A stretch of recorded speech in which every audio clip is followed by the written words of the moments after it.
Hi, my beautiful family. Welcome back to Mr. Peter's Stories, a prayer for our story family. Dear Lord, thank you for bringing together this beautiful family of storytellers and story lovers from across the world. Bless each person reading this, whether they're joining us from the busy streets of New York, the rolling hills of England, the sunny shores of the Caribbean, the diverse cities of Europe, or the vast landscapes of Australia. May our stories continue to bridge distances and connect hearts. Grant us understanding and kindness in our interactions. When words hurt, give us strength to respond with love. Bless each member of this family with peace, joy, and the warmth of belonging. Thank you for the gift of storytelling that brings us together. Let our time here be filled with imagination, friendship, and respect for one another. Amen. The Global Family Game. Let's play a fun game to see where our story-loving members are from. I want to know more about you. Here's how we'll play. Tell us which region you're from. Write your heart below. USA. Write a bald eagle. UK. Write a lion. West Indies. Write a Dr. Bird, hummingbird for Jamaica. Scarlet ibis for Trinidad and Tobago. Europe. Write a various, bull for Spain, Gallic rooster for France, golden eagle for Germany. Australia, write a red kangaroo for extra fun. Share what you love most about your country.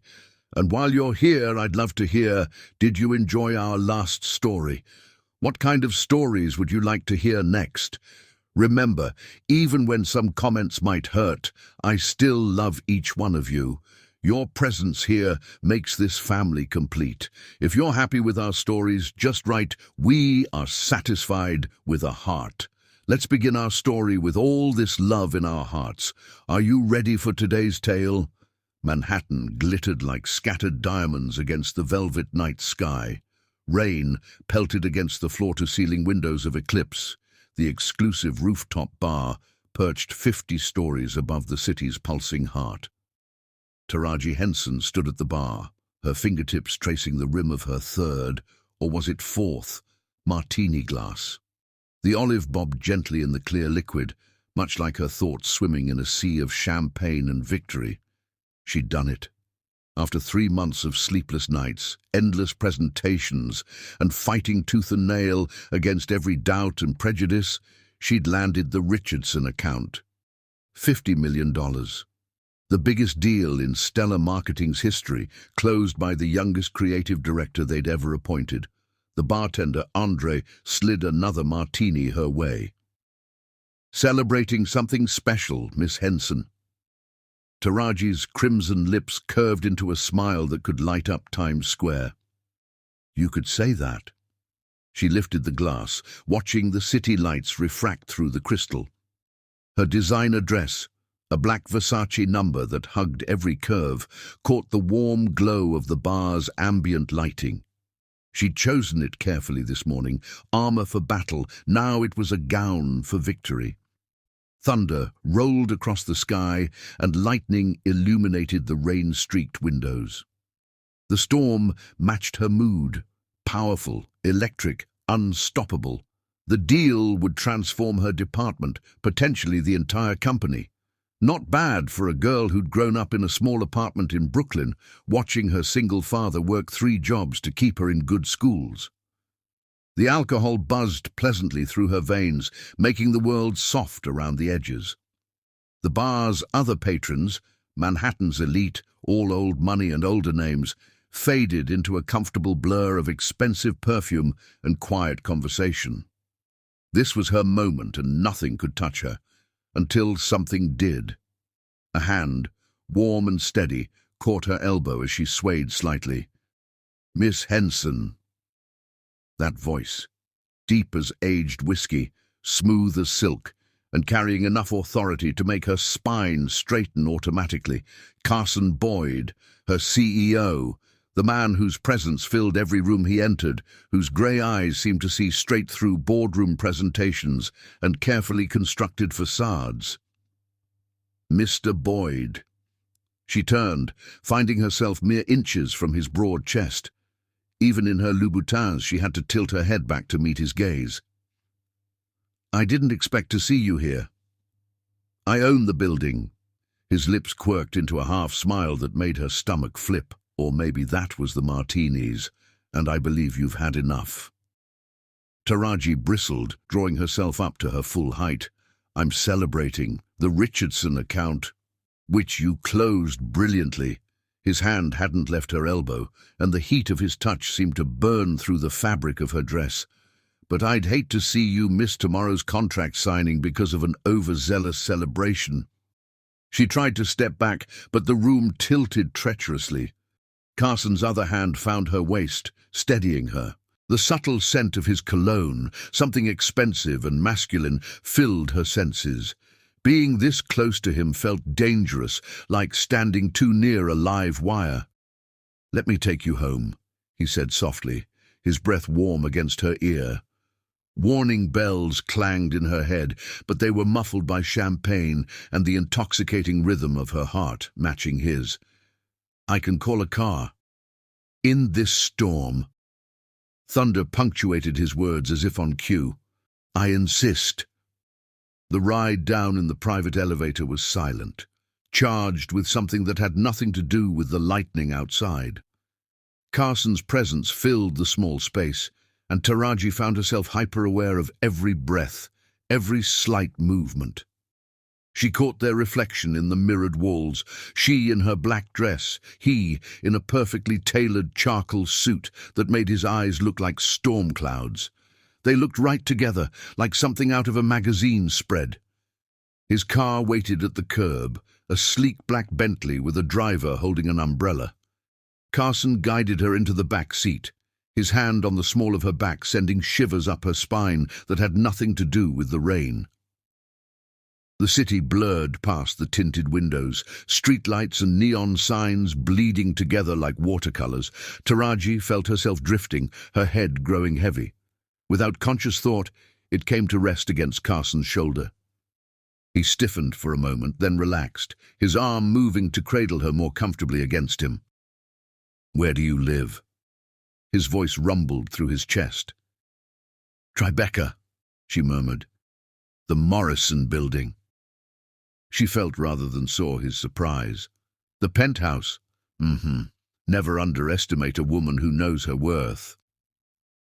Even half drunk, she couldn't help the pride in her voice. That apartment represented every all-nighter, every sacrifice, every moment she'd proven them wrong. Carson's chuckle vibrated through her. "I never have." The car glided to a stop and suddenly they were in her building's lobby, Carson's arm around her waist as she stumbled slightly on the marble floor. The elevator ride to the penthouse was a blur of his cologne and the steady beat of his heart near her ear. Her keys proved problematic, dancing away from the lock until Carson gently took them from her trembling fingers. The door swung open to reveal her sanctuary, floor-to-ceiling windows showcasing the storm, modern furniture in creams and blacks, art she'd collected from around the world. She took a step forward, and her ankle betrayed her. Carson caught her before she could fall, pulling her against his chest. Time seemed to stop. Lightning flashed, illuminating his face inches from hers. His eyes had darkened to the color of the storm-tossed Hudson, and his breathing had grown ragged. Taraji.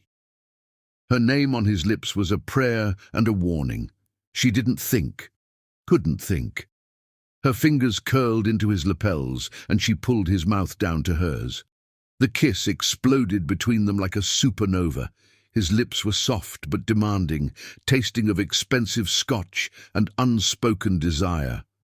Her body melted into his as his arms tightened around her, one hand tangling in her hair while the other pressed her closer, closer, until she could feel every hard plane of his body against her curves.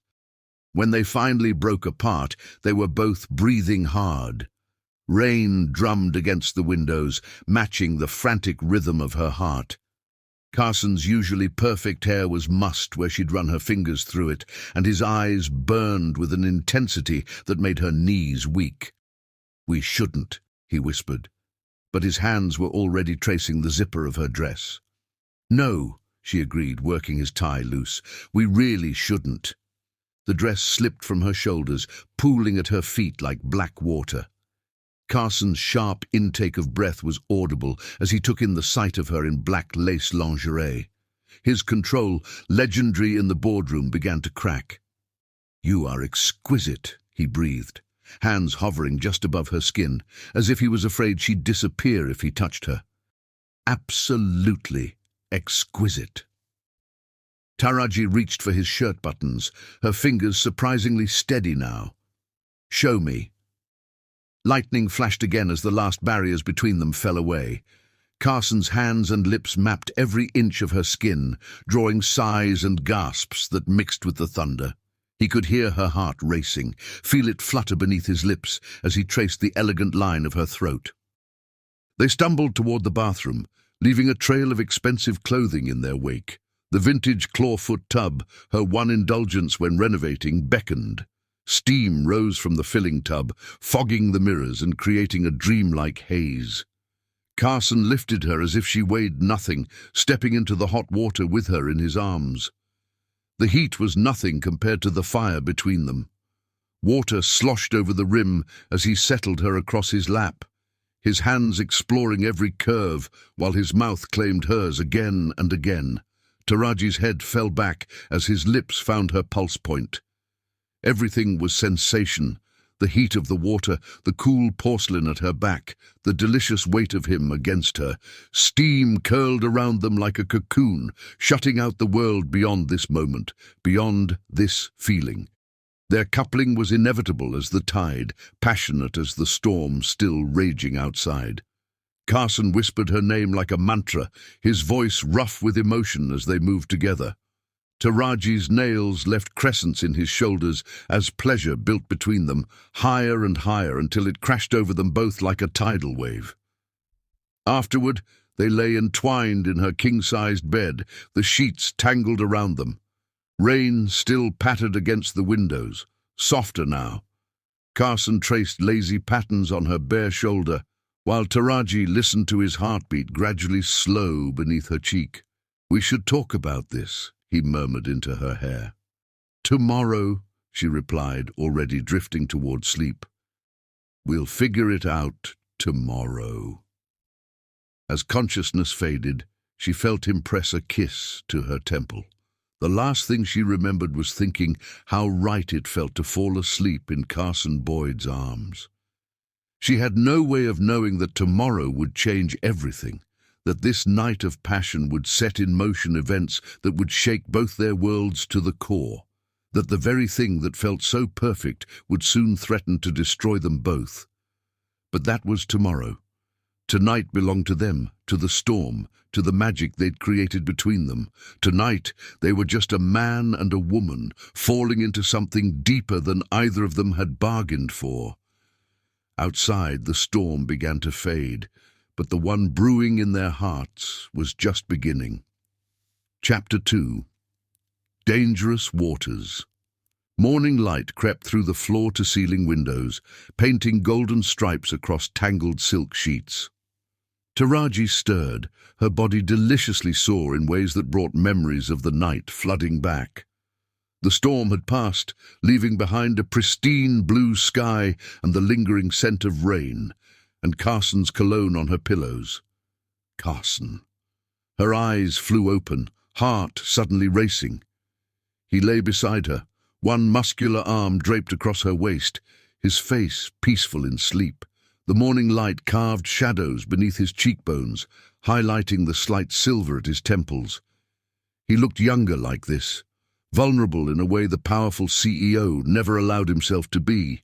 The events of the previous night played through her mind like a fever dream. The celebration at Eclipse, the storm, the way he'd caught her when she stumbled, that first explosive kiss, and then the bathtub. Heat flooded her cheeks as she remembered how they'd christened nearly every surface between the bathroom and bedroom, how his hands had mapped every inch of her skin as if memorizing her, how he'd whispered her name like a prayer when she'd, "I can hear you thinking." His voice, rough with sleep, sent shivers down her spine. His eyes opened, still heavy-lidded but intense as ever. "Good morning, beautiful." The intimacy of the moment struck her like a physical blow. This wasn't some random hookup. This was Carson Boyd, the man who signed her paychecks, whose family name graced half the buildings in Manhattan, the man who could destroy her career with a single word. This was a mistake. The words tumbled out before she could stop them. His arm tightened around her waist. Was it? She forced herself to sit up, clutching the sheet to her chest, though he'd thoroughly explored every inch it now covered. We can't do this. You're my boss. I'm a lot of things. He propped himself up on one elbow, and the sheet slipped dangerously low on his hips. CEO, your boss, a man who hasn't felt this alive in years. His free hand traced her spine, and she had to bite back a moan. Even now, after everything, his touch set her skin on fire. Carson, please, we need to think rationally about this. Rational thought went out the window the moment you kissed me. He sat up fully, the sheet abandoning all pretense of modesty. Tell me you don't feel this too. Instead of answering, she slipped from the bed, grabbing his discarded dress shirt from the floor and wrapping it around herself. It smelled like him, and the fabric still held his warmth. She padded to the window, watching the city wake far below. It doesn't matter what I feel. Her voice sounded strange to her own ears. This can't happen again. She heard him move behind her, felt his presence before his hands settled on her shoulders. His touch was gentle but electric, sending sparks through her nervous system. Look at me, Taraji. She turned against her better judgment. He stood before her, magnificent in his nudity, all sculpted muscle and quiet power. But it was his eyes that caught her, storm grey and filled with an emotion she wasn't ready to name. Last night wasn't just sex. His thumbs traced circles on her shoulders. You felt it too. That connection, that spark. That's what makes it dangerous. She stepped back, needing distance to think clearly. I've worked too hard to get where I am. I won't be known as the woman who slept her way to the top. Pain flashed across his features. Is that what you think this is? It doesn't matter what I think. It's what everyone else will think. She ran a hand through her tousled hair. Do you know how hard it is being a black woman in corporate America? Everything I do is scrutinized twice as hard. One mistake, one hint of impropriety, and everything I've built comes crashing down. I would never let that happen. That's exactly my point. She whirled away, pacing the length of the bedroom. You have that power, the power to protect me, to destroy me. That's not a foundation for whatever this is. Carson caught her mid-pace, his hands cupping her face. The tenderness in his touch nearly undid her. You're the most brilliant woman I've ever met. You got where you are through sheer talent and determination. Anyone who suggests otherwise will answer to me. And that's supposed to make it better. She pulled away again, but not before seeing the hurt in his eyes. I don't need your protection, Carson. I need my reputation intact. He raked a hand through his disheveled hair, frustration evident in every line of his body. So we're just supposed to pretend this never happened? Go back to boardroom meetings and professional distance? Yes, the word felt like glass in her throat. After everything we shared, he gestured to the bathroom door, still ajar. After the way you came apart in my arms? After the sounds you made when I... Stop. Her voice cracked. Please. He fell silent, watching her with those intense eyes. The air between them crackled with unspoken words and unfulfilled desires. Outside, the city continued its morning routine, oblivious to the drama unfolding 50 stories up. I should go. He moved to gather his clothes, each movement deliberate and controlled. She watched him dress, remembering how eagerly she'd undressed him just hours before. His usually immaculate suit was wrinkled, his hair still mussed from her fingers. At the bedroom door, he paused. For what it's worth, I haven't felt this way about anyone in a very long time. Maybe ever. The words hit her like a physical blow. She wrapped his shirt tighter around herself, seeking comfort in his lingering scent. "Carson, I know." A sad smile touched his lips. "It was a mistake. A beautiful, passionate mistake that I'll remember for the rest of my life." He left before she could respond. The sound of her front door closing echoed through the apartment like a gunshot. Taraji's legs gave out, and she sank to the floor, his shirt still wrapped around her like armor. The morning sun continued to paint patterns across her hardwood floors, indifferent to her turmoil. She pressed her hands to her face, feeling the ghost of his touch on her skin. What had she done? Rising on shaky legs, she made her way to the bathroom. The sight of the vintage tub nearly brought her to her knees again. Watermarks still stained the floor where their passion had overflowed its confines. Her reflection in the mirror told its own story. Swollen lips, marks on her neck that her highest collars wouldn't hide, hair wild from his fingers. She looked thoroughly, completely loved. The thought sent her scrambling for her phone. She needed to know more about him, about his family, about what she'd just potentially destroyed. The internet offered its answers readily enough. Carson Boyd wasn't just her CEO, he was Manhattan royalty. The Boyd family owned not just stellar marketing, but a vast media empire that stretched across the globe.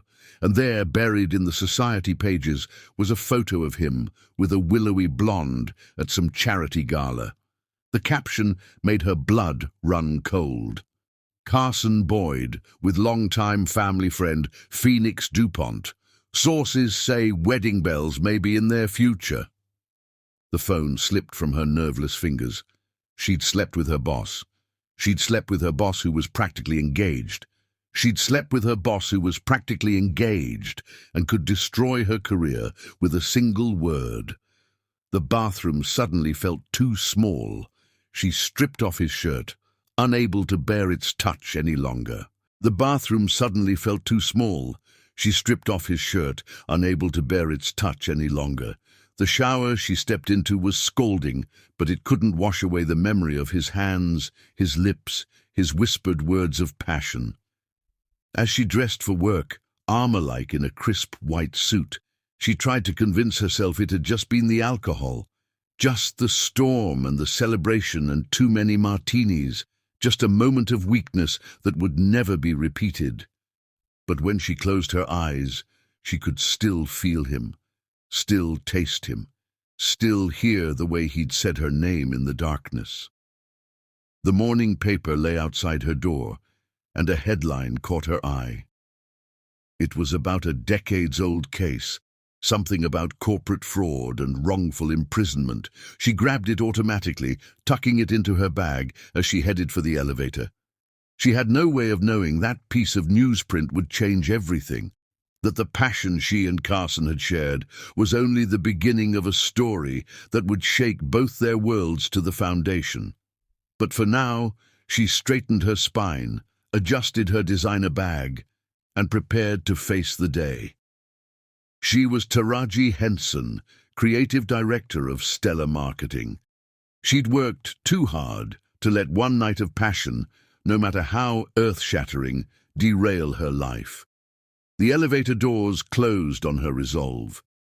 But deep inside, where she refused to acknowledge it, her heart whispered that some mistakes were worth making twice. Chapter 3. Family Ties. The Boyd family mansion stood like a crown jewel atop the most exclusive street in Greenwich, Connecticut. Sunday morning sunlight glinted off its limestone facade, warming the meticulously maintained gardens where generations of America's elite had sealed deals and arranged marriages over glasses of champagne. Carson sat in his Bentley, watching the fountain in the circular driveway spray diamonds into the air. 5 days had passed since that night with Taraji.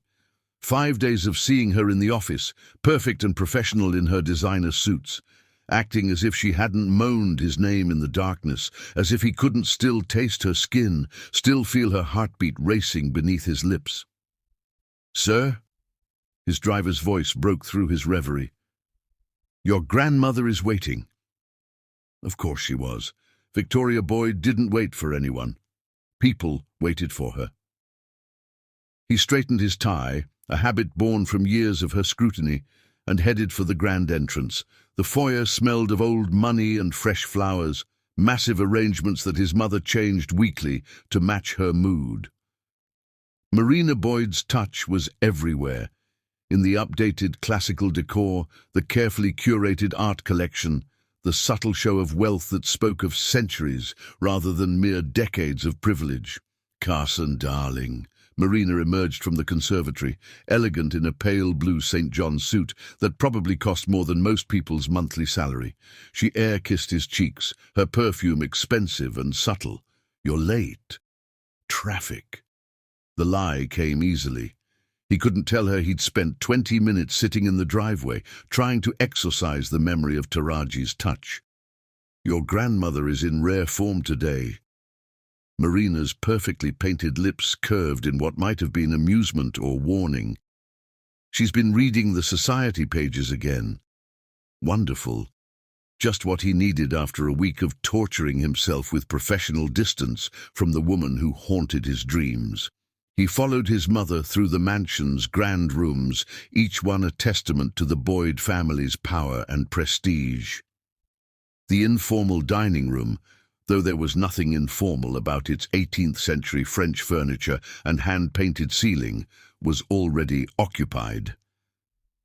Victoria Boyd sat at the head of the table like a queen holding court. At 82, she was still a force of nature, her silver hair perfectly coiffed, her posture regal in a way that made everyone else seem like they were slouching. "Carson."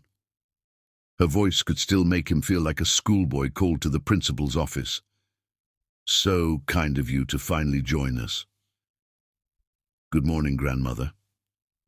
He bent to kiss her cheek, catching the familiar scent of Chanel No. 5 that she'd worn his entire life. "Sit." She gestured to the chair at her right hand, his place since his father had moved to the left years ago. "Your sister is running late, as usual." Skylar's coming. That was unusual. His younger sister typically avoided these family brunches like the plague, preferring the company of her fashion world friends to family obligations. "I insisted." Victoria's tone brooked no argument. "We have matters to discuss." The staff began serving brunch, eggs Benedict with caviar, fresh fruit arranged like jewels on bone china, pastries that probably required a small army of French bakers. Carson accepted a cup of coffee, black and strong enough to strip paint. The Richardson account. Victoria didn't believe in small talk. $50 million, your new creative director's work, I understand.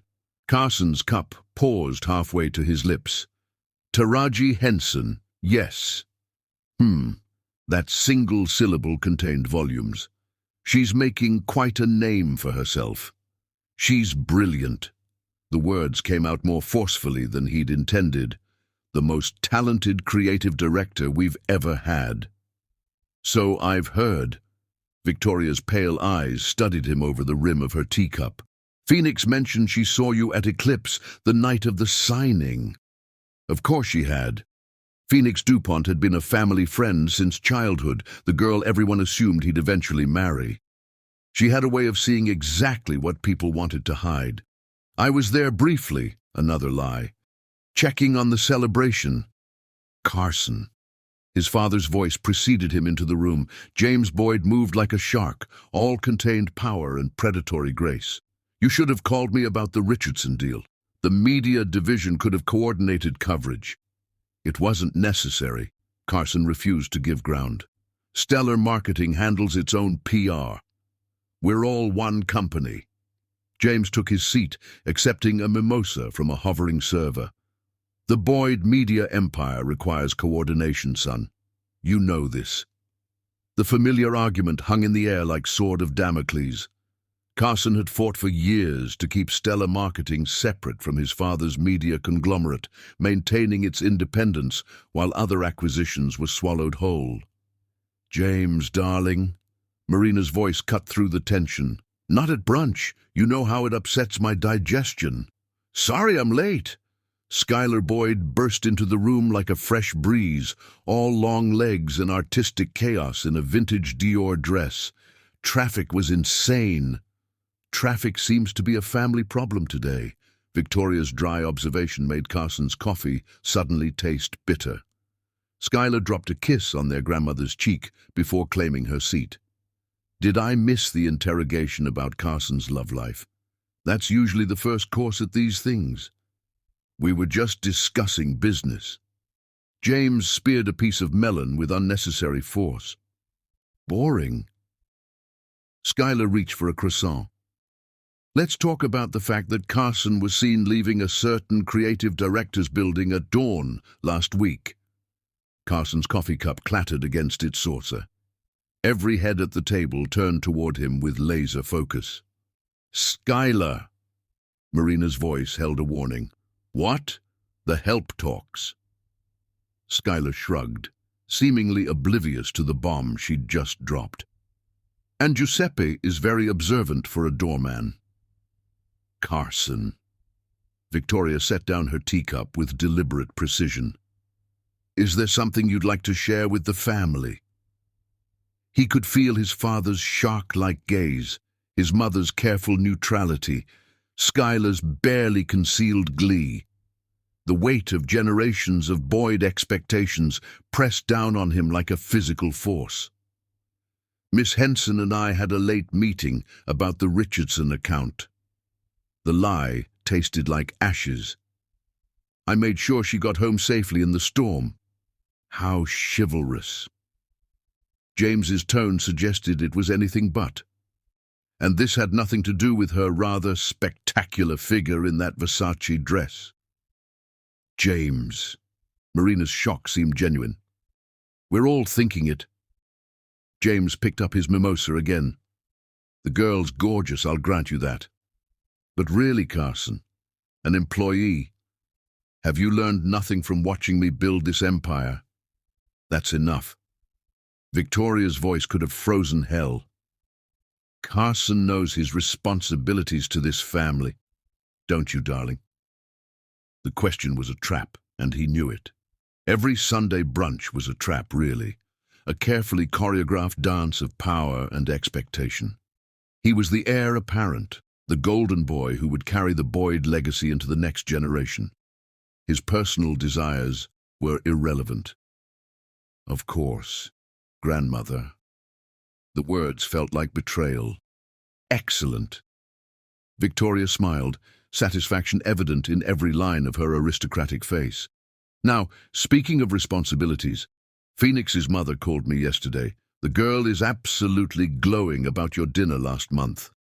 Carson's heart, already heavy, sank further. We had a business dinner, nothing more. Don't be modest. Victoria waved away his protest. She's perfect for you. Old money, impeccable breeding, understands the demands of running an empire. And those DuPont connections could be very useful for the upcoming media merger. I'm not a commodity to be traded. The words escaped before he could stop them. No, you're a Boyd. James's voice was hard, and Boyds understand that everything is business. The rest of brunch passed in a blur of pointed comments and loaded silences. Carson barely tasted the food, his mind constantly drifting to Taraji. How would she handle this shark tank of a family? Probably with the same grace and fire she brought to everything else. As the staff cleared the plates, Victoria gestured for Carson to join her in the conservatory. The room was her personal domain, filled with rare orchids and the ghosts of 1,000 family conspiracies. You're distracted, she settled into her favorite chair, patting the seat beside her. Tell Grandma what's troubling you. For a moment he was tempted. Victoria had always been his confidant, the one person who seemed to see past the Boyd heir to the man beneath, but telling her about Taraji would make it real, would force him to acknowledge the depth of his feelings for a woman he couldn't have. It's nothing. He took the offered seat. Just the pressure of the Richardson account. That knowing syllable again. You know, Your grandfather had a saying about pressure. He said it either crushes you or creates diamonds. The choice is yours. Is that why you're pushing the Phoenix situation? I'm ensuring your future. She reached for his hand, her grip surprisingly strong. This family's future. The media landscape is changing, darling. We need allies, not distractions. The word distraction hung in the air between them. Had Phoenix told her more than she was letting on? Did his grandmother's network of society spies already know about that night with Taraji? I should go. He stood, suddenly needing to escape. Early meeting tomorrow. Carson, Victoria's voice stopped him at the door. Whatever or whoever has caught your attention, remember who you are. Remember what's at stake. He left without responding, the weight of the Boyd legacy heavy on his shoulders. The drive back to Manhattan gave him too much time to think, to remember. Taraji's laugh, her brilliance in meetings, the way she'd felt in his arms. His phone buzzed with a text from Phoenix. Missed you at brunch, dinner this week. He ignored it, just as he'd been ignoring her increasingly frequent messages. Phoenix was the safe choice, the expected choice. The choice that would please his family and secure the Boyd Empire's future. But when he closed his eyes, all he could see was Taraji's face in the morning light, vulnerable and beautiful and absolutely forbidden. The Boyd family mansion disappeared in his rearview mirror, but its shadow followed him all the way back to the city, back to tomorrow's boardroom meeting where he'd have to pretend his heart didn't race every time Taraji spoke. Back to the carefully constructed walls between them that felt more like prison bars with each passing day. He was Carson Boyd, heir to an empire, and empires, his father had always taught him, were built on sacrifice. The question was, what exactly was he willing to sacrifice, and for whom? Chapter 4. Shadows of the Past. The newspaper clipping had turned yellow with age, its edges crumbling like autumn leaves. Taraji spread it carefully on her desk, the late afternoon sun streaming through her office windows at Stellar Marketing. The headlines screamed across decades. Media mogul's testimony sends former employee to prison. Her fingers trembled as she read the article again. Though she'd memorized every word since finding it in her father's belongings, James Boyd, current patriarch of the Boyd Empire, had testified against Marcus Henson in a case of corporate fraud. Her father, the man who'd raised her alone, working multiple jobs after his release, never breathing a word about the family that had destroyed his life. The door to her office opened without a knock. Only one person dared to do that. Carson Boyd strode in, and her heart performed its usual gymnastics routine at the sight of him. 2 weeks had passed since their night together, but her body hadn't gotten the message that it was over. The art department needs your approval on the Richardson campaign visuals, he said, then stopped short at the look on her face. What's wrong? She quickly folded the newspaper, but not before he caught a glimpse of his father's younger face in the grainy photo. Nothing. Just researching some company history. He moved closer, and the air between them crackled with familiar electricity. Taraji, if something's bothering you, don't. She stood, kneading the desk between them. We agreed to keep things professional. Did we? His voice dropped to that dangerous register that made her knees weak. I remember you deciding that. I don't remember agreeing. The setting sun painted his sharp features in gold and shadow, reminding her of how he'd looked in the dawn light after their night together. She forced the memory away. Your father testified against mine in court. Did you know that? The words fell between them like bombs. Carson's face went blank with shock. What? 20 years ago? She thrust the article at him. James Boyd's testimony sent my father to prison for 3 years. 3 years of my childhood without him. All because your father needed a scapegoat for his own corporate fraud. Carson scanned the article, his face growing darker with each line. I was in college when this happened. I had no idea. Of course not. Bitterness crept into her voice. Why would the Boyd heir need to know about one destroyed life among many? Just collateral damage in building your precious empire. Is that what you think? He looked up, his grey eyes stormy. That I'm just like him. Just another corporate shark destroying lives for profit? I don't know what to think anymore. She ran her hands through her hair, disturbing its perfect styling. Was that night? Was it some kind of sick revenge? Did you know who I was? He moved so fast she barely saw it, coming around the desk to grasp her shoulders. Listen to me. I had no idea about any of this. That night happened because I couldn't stay away from you any longer, because you drive me crazy with wanting you. His touch burned through her silk blouse, and her treacherous body swayed toward him. Carson, tell me you don't feel it too. His thumbs traced circles on her shoulders, just like that morning in her apartment. Tell me you don't think about that night every time we're in the same room. She couldn't lie. Not about this, not with his scent surrounding her and his touch setting her nerve endings on fire. It doesn't change anything. Your family destroyed mine. I'm not my father. His hands slid up to cup her face. And you're not just Marcus Henson's daughter. We're our own people, Taraji. Are we?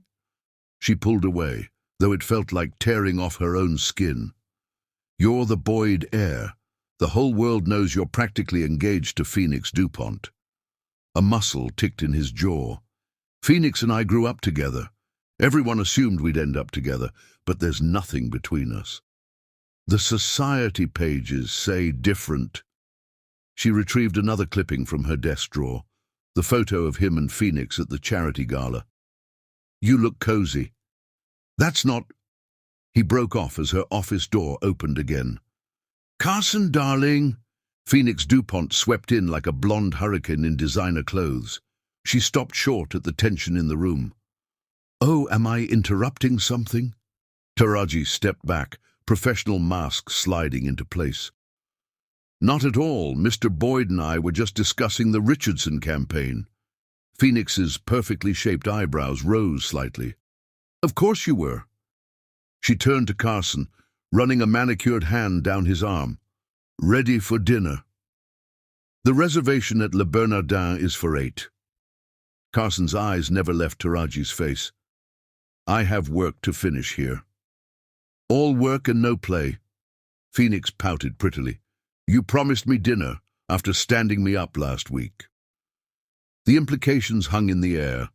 Last week, when he'd been in Taraji's bed instead of at dinner with his supposed future wife. Taraji gathered her things, unable to watch this display.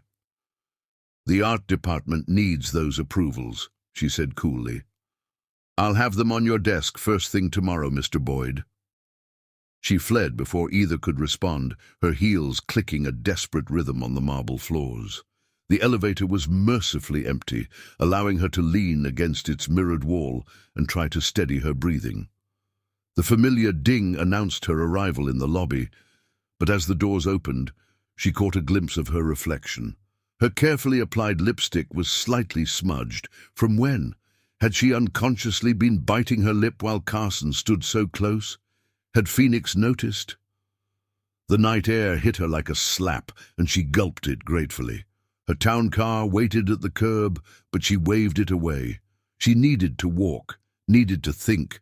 Manhattan at night was its own kind of magic, but tonight it felt oppressive. Every building seemed to bear the Boyd name. Every billboard screamed their power. How had she not seen it before? The web she'd unwittingly walked into, the trap she'd sprung the moment she'd kissed Carson Boyd. Her phone buzzed, a text from her father. Coming to dinner Sunday. Made your favorite gumbo. Tears pricked her eyes. Marcus Henson had rebuilt his life from nothing after prison, had given her everything he could. He'd never told her about the Boyds, never poisoned her mind with bitterness. He'd just worked harder, loved harder, made sure she had every opportunity he'd lost. And how had she repaid him? By falling into bed with the son of the man who'd destroyed their lives. She was so lost in thought that she didn't notice the town car following her until it pulled up alongside.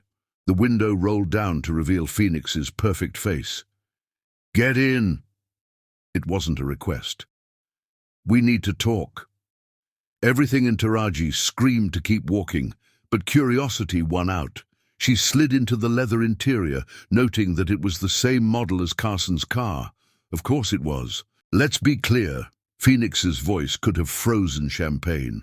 "Carson and I have an understanding. Our families have an understanding. Whatever little game you're playing with him ends now." Taraji's spine stiffened. "I don't know what you're talking about." "Please!" Phoenix laughed, but it wasn't a happy sound. "I saw how he looked at you in there, the same way he's been looking at you since that night at Eclipse. I have sources everywhere, darling. I know he spent the night. That was a mistake." The words tasted like ash. Of course it was.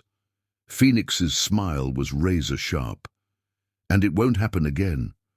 Carson needs someone who understands his world, his responsibilities.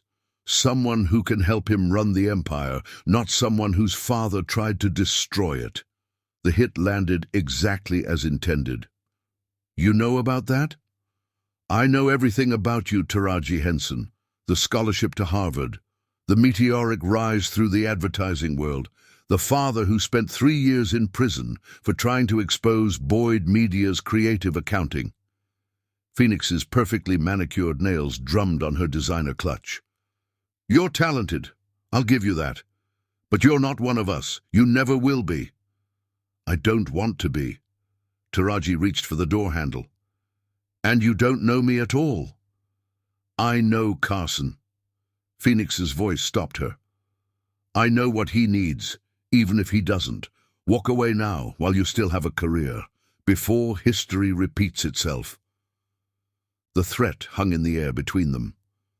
Taraji stepped out onto the sidewalk, her legs surprisingly steady. Through the tinted window, Phoenix's voice drifted out one last time. "Oh, and Taraji, that lipstick shade doesn't suit you. Too desperate." The car pulled away, leaving Taraji alone with the ghosts of the past and the impossible yearnings of the present. Her phone buzzed again. "Carson this time. We need to talk about what you found. About everything. Please." She stared at the message until the screen went dark.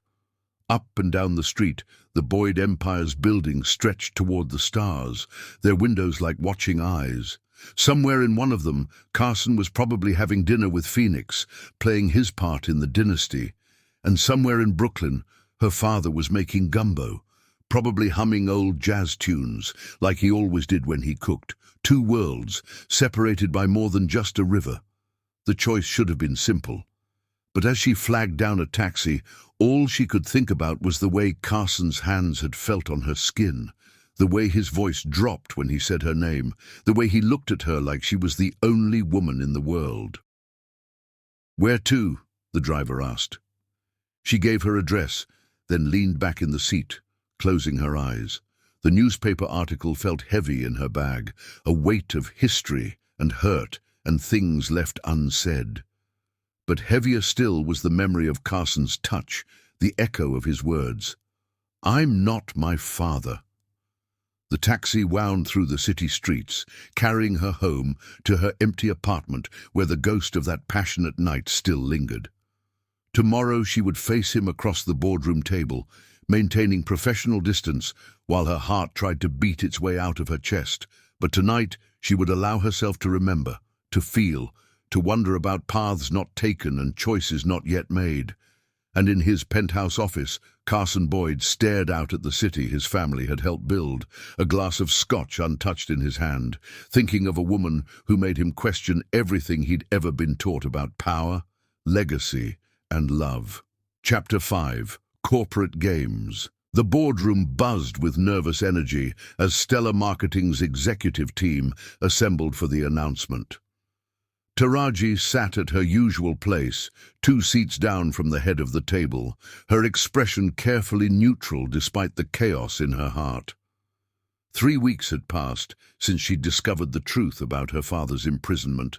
3 weeks of avoiding Carson's texts and calls, of maintaining rigid professionalism in meetings. He entered the room like a force of nature, commanding attention without effort. The charcoal suit he wore was clearly bespoke, highlighting his broad shoulders and athletic build. Their eyes met for a fraction of a second before she looked away, but that brief contact was enough to send electricity racing through her veins. "Good morning." Carson's voice filled the room as he took his seat. "I'm sure you're all wondering why I called this emergency meeting." Taraji's fingers tightened around her pen as a familiar blonde figure glided into the room. Phoenix DuPont wore a white Chanel suit that probably cost more than most people's monthly salary, her presence as unexpected as a shark in a swimming pool. "As of 9 o'clock this morning," Carson continued, "Boyd Media Group has announced its intention to fully integrate Stella Marketing into its corporate structure. Miss DuPont will be overseeing the transition team." The room erupted in murmurs. Stella had always operated independently, despite being owned by the Boyd family. Full integration meant changes, massive changes. "This is an exciting opportunity," Phoenix purred, taking a seat beside Carson. Her hand brushed his arm possessively. "We'll be streamlining operations, maximizing synergy between divisions." "Streamlining usually means layoffs," Taraji found herself saying. All eyes turned to her, including Carson's storm-grey gaze. "Will there be a redundancy review?" Phoenix's smile could have cut glass. "Naturally, we'll be evaluating all positions for efficiency, starting with the creative department." The threat couldn't have been clearer if she'd painted it on the wall. Taraji met her gaze steadily, refusing to be intimidated. "The Richardson campaign numbers speak for themselves. Our creative team is the best in the industry." Numbers can be deceiving. Phoenix's perfectly manicured fingers tapped against the polished table. "Just ask your father." The room went deadly silent. Taraji felt the blood drain from her face as every executive present turned to stare at her. Carson's chair scraped back as he stood abruptly. "That's enough." His voice cut through the tension like a blade. "Phoenix, a word. Now." He practically dragged her from the room, leaving behind a wake of whispered conversations and speculative glances. Taraji gathered her things with trembling hands, ignoring the pitying looks from her colleagues. She needed air, needed to think, needed to be anywhere but here. The elevator doors were closing when a strong hand stopped them. Carson stepped in, his face like thunder. They rode in charged silence until he hit the emergency stop button, turning to face her in the confined space. "I didn't know she would be there." He ran a hand through his perfectly styled hair. "I didn't know about any of it until this morning. My father blindsided me." "It doesn't matter." Taraji's voice sounded strange to her own ears.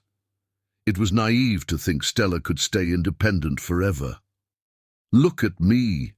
When she didn't, his fingers caught her chin, gently forcing her gaze to his.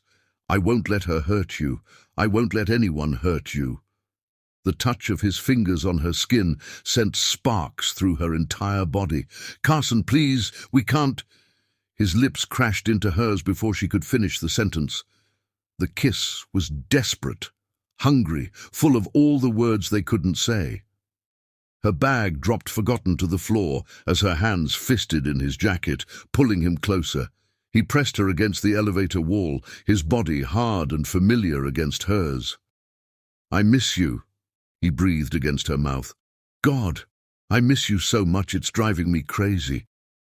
She should push him away, should maintain professional distance, should remember who he was, who she was, all the reasons this could never work. Instead, She kissed him harder, pouring weeks of longing and frustration into the contact. His hands slid down her sides, mapping her curves through her silk blouse. Even through the fabric, his touch burned. She could feel his heart hammering against her palms, matching the frantic rhythm of her own. The elevator jerked back to life, forcing them apart. They stared at each other, both breathing hard, as the car resumed its descent. Carson's normally perfect hair was mussed, where she'd run her fingers through it. Her lipstick stained his collar. "My office," he said roughly. 5 minutes. The doors opened on the lobby and she fled without responding.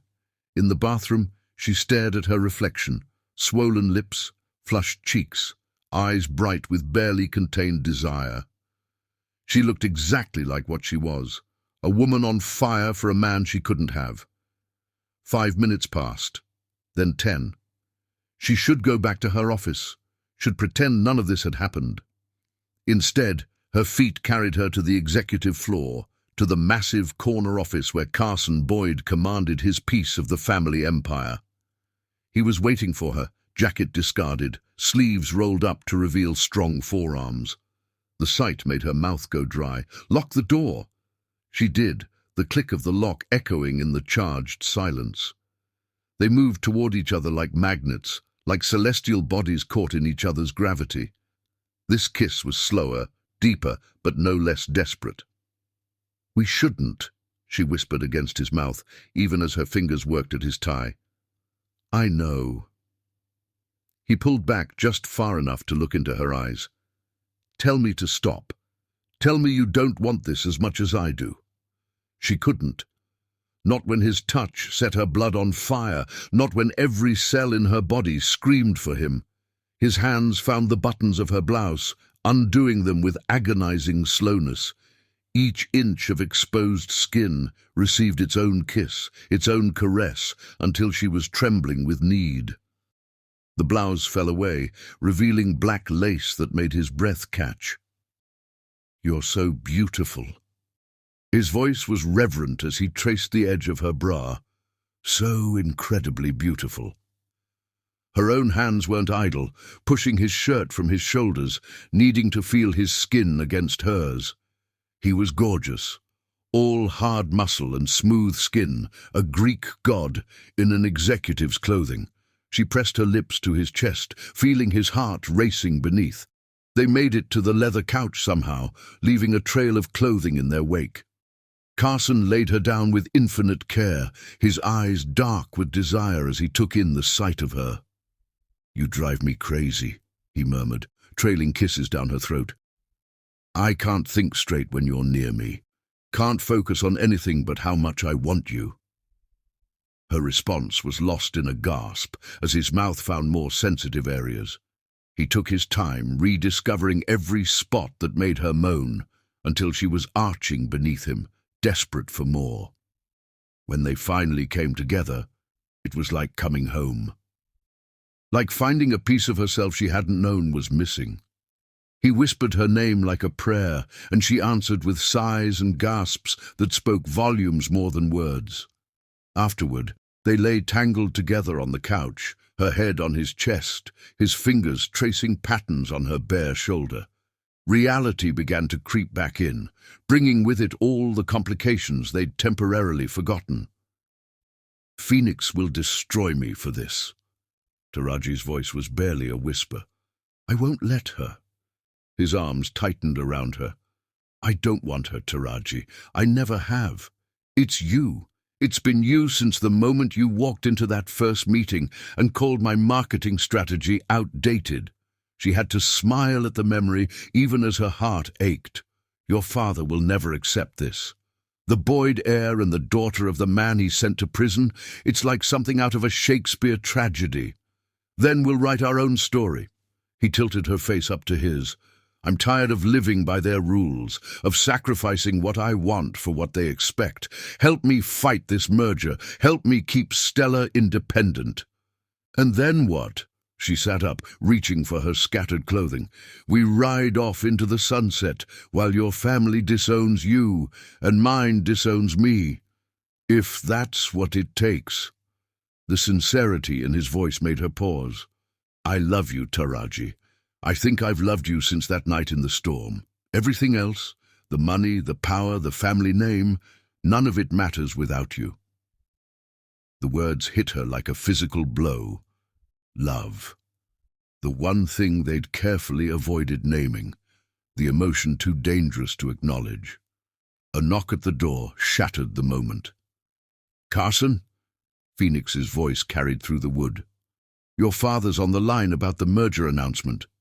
They dressed in frantic silence, straightening clothing and hair as best they could. Taraji slipped out through the private entrance while Carson answered the door, her heart pounding with more than just the thrill of almost being caught. He loved her. Carson Boyd, heir to an empire, loved her.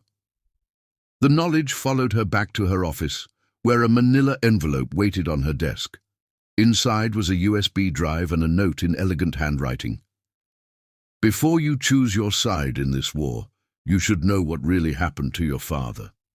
V." Victoria Boyd's initials were unmistakable. Taraji's hands shook as she plugged in the drive. What she found would change everything. Chapter 6. Hidden Truths. The USB drive hummed to life in Taraji's laptop, its contents spreading across her screen like poison. Financial records, court documents, surveillance photos, 20 years of secrets laid bare in cold digital clarity. Her hands trembled as she scrolled through the evidence of a conspiracy that went far deeper than she'd imagined. It wasn't just her father who'd been framed.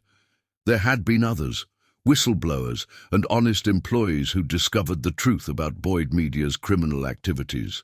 James Boyd hadn't just silenced them, he'd destroyed them systematically, using his media empire to smear their names while his lawyers buried them in legal fees. The penthouse's floor-to-ceiling windows reflected her troubled expression as night fell over Manhattan.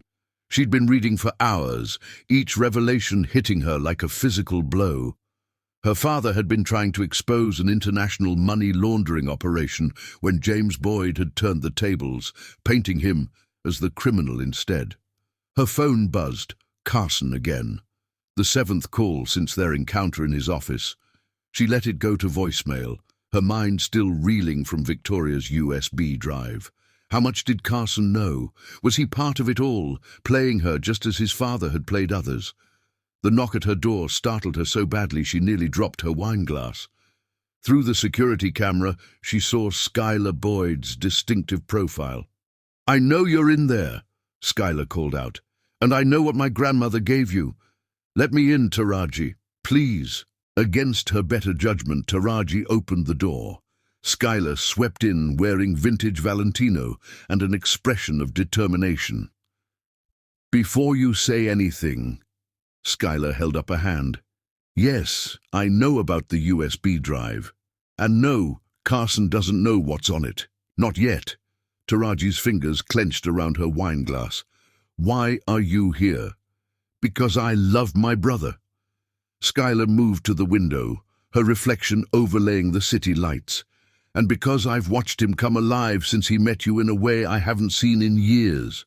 Your father destroyed my family." "Our father," Skylar corrected, "destroys everything he touches. But Carson isn't him. Victoria knows that. It's why she gave you those files." The pieces clicked into place. "She's testing me." "Smart girl." Skylar turned, her expression serious. "The question is, what are you going to do with what you know?"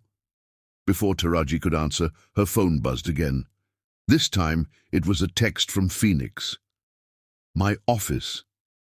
Now or tomorrow, everyone knows about your father's criminal past." "Ignore her," Skylar said, reading the message over Taraji's shoulder. "Phoenix is desperate. The merger isn't going as smoothly as she planned. I have to go." Taraji grabbed her coat. "She'll follow through on that threat." "Then let me come with you." Skylar's eyes flashed. It's time someone put that silver spoon socialite in her place. The Boyd Media building lobby was deserted at this hour, their heels clicking on marble in perfect synchronization. Phoenix's office was on the 42nd floor. Prime real estate for the woman who thought she'd be the next Boyd matriarch. She was waiting behind her desk, perfect in cream Chanel, even at this late hour. Her smile was a weapon. "I said alone, darling. I go where I want." Skylar dropped onto a leather sofa. "Besides, I wouldn't miss this for the world." Phoenix's perfectly manicured fingers drummed on her desk. "Fine. Taraji, darling, let's talk about your options. They're rather limited, I'm afraid." "Are they?" Taraji kept her voice steady. "Because from where I stand, I'm not the one with secrets to protect." "Oh, but you are." Phoenix's smile widened. "Your father's conviction may have been orchestrated, but the evidence James planted was very convincing. One call to the right reporter, and your perfect reputation becomes rather tarnished." "You really want to play this game?" Skylar sat forward. "Because I have some interesting photos of you from our Dartmouth days that would definitely interest the board." "Stay out of this, Skylar." Phoenix's composure cracked slightly. "This is between me and the woman trying to steal my fiancé." "He was never yours to steal." Carson's voice cut through the tension like a blade. He stood in the doorway, tie loosened, hair disheveled as if he'd been running his hands through it. His eyes found Taraji's immediately, and the connection between them was almost physical. "Carson." Phoenix's voice turned honey-sweet. "I was just having a girl chat with your employee. I heard everything." He stepped into the office, power radiating from every movement. "The threats, the blackmail, it stops now." "You don't understand what's at stake." Phoenix rose, desperation creeping into her voice. "Your father is a criminal." Carson's words fell like bombs in the quiet office. "I know everything, Phoenix, about the money laundering, about the false testimonies, about how he used you to spy on me." Taraji's heart stopped. "What?" "Victoria showed me her own copy of the files an hour ago." His eyes never left Taraji's face. "I've spent the last 2 hours on the phone with federal prosecutors. It's over, all of it." Phoenix sank back into her chair, her perfect facade crumbling. "He'll destroy you for this. You'll lose everything." "No." Skylar stood, moving to her brother's side. "He'll lose everything. We have proof, Phoenix. Real proof, not the manufactured kind James specializes in." "Get out." Carson's voice was steel. "If you ever threaten Taraji again, if you ever come near her or her father, I'll make sure every society page in the country knows exactly what you did at Dartmouth." Phoenix fled, leaving behind only the lingering scent of expensive perfume and defeated ambition. The silence that followed was deafening. "Why didn't you tell me," Taraji finally asked, "about the investigation? I couldn't risk it getting back to my father." He moved toward her, each step careful as if approaching a wild animal.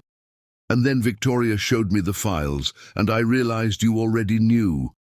That's why you've been avoiding me.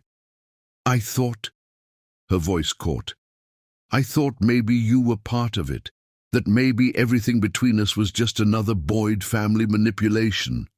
"Never." His hands found her face, thumbs brushing away tears she hadn't realized were falling. "Everything I feel for you is real, more real than anything in my life." Skylar cleared her throat. "And that's my cue to leave. Try not to have sex on Phoenix's desk. God knows what diseases lurk there."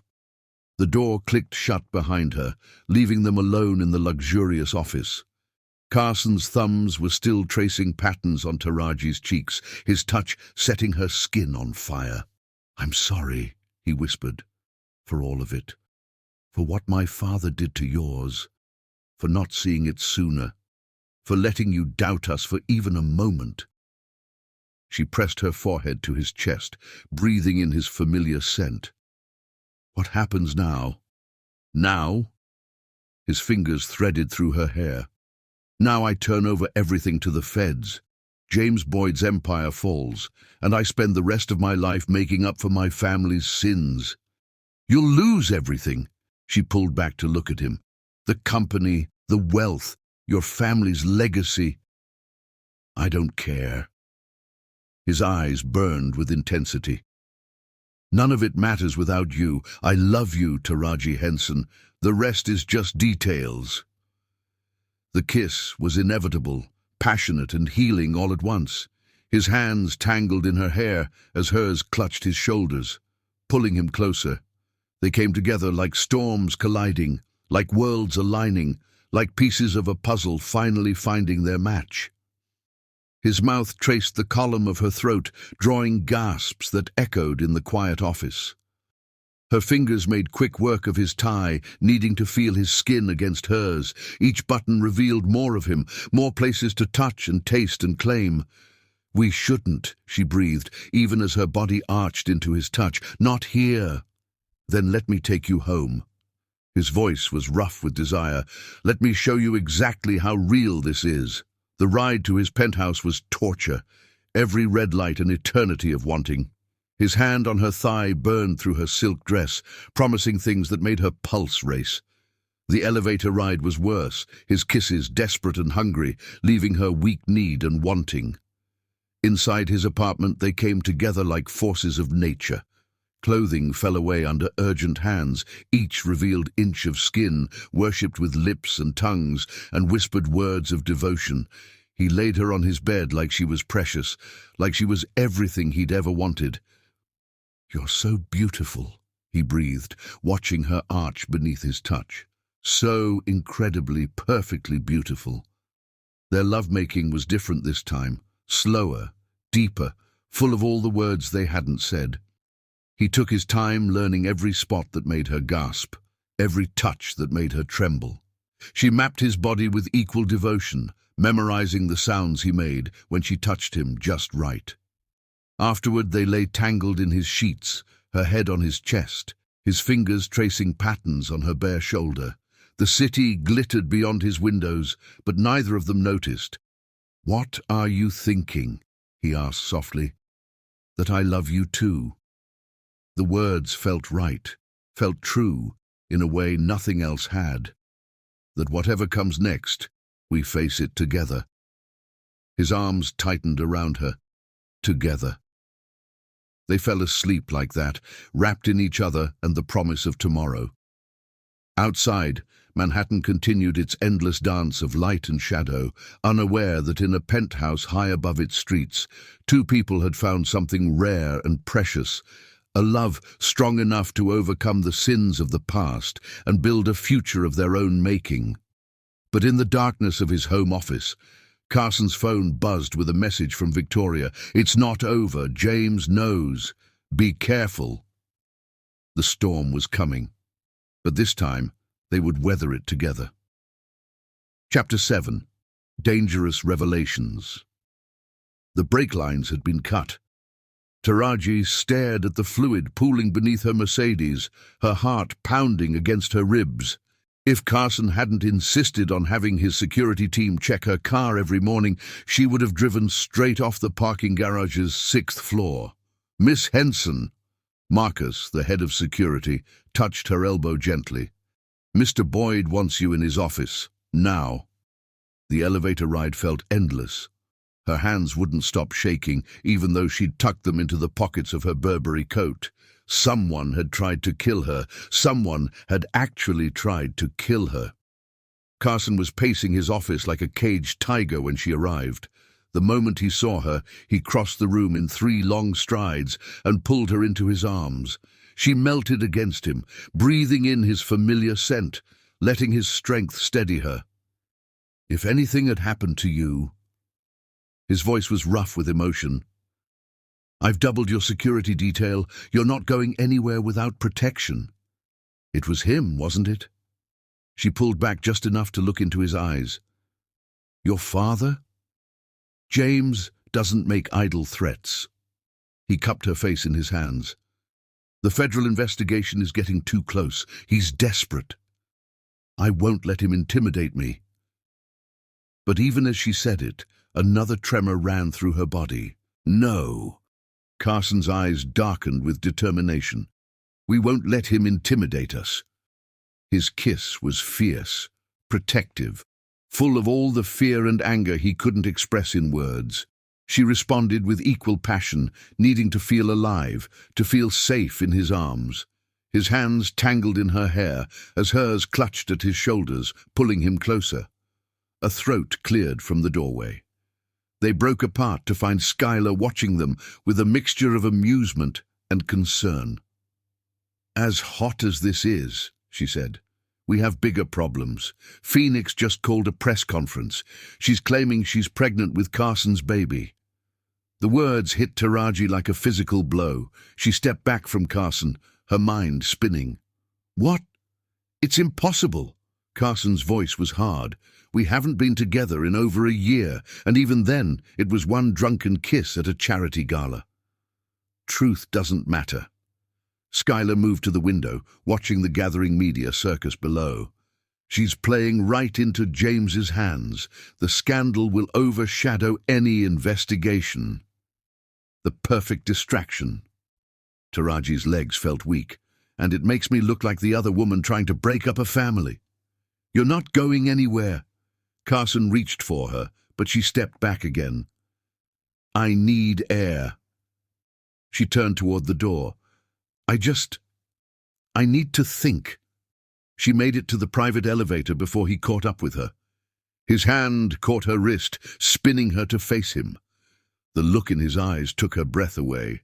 Desperation, determination, and something deeper that made her heart race. "Don't run from me." His voice was barely a whisper. "Not now. Not after everything." "Carson." She couldn't finish the thought because his mouth was on hers again, hungry and demanding.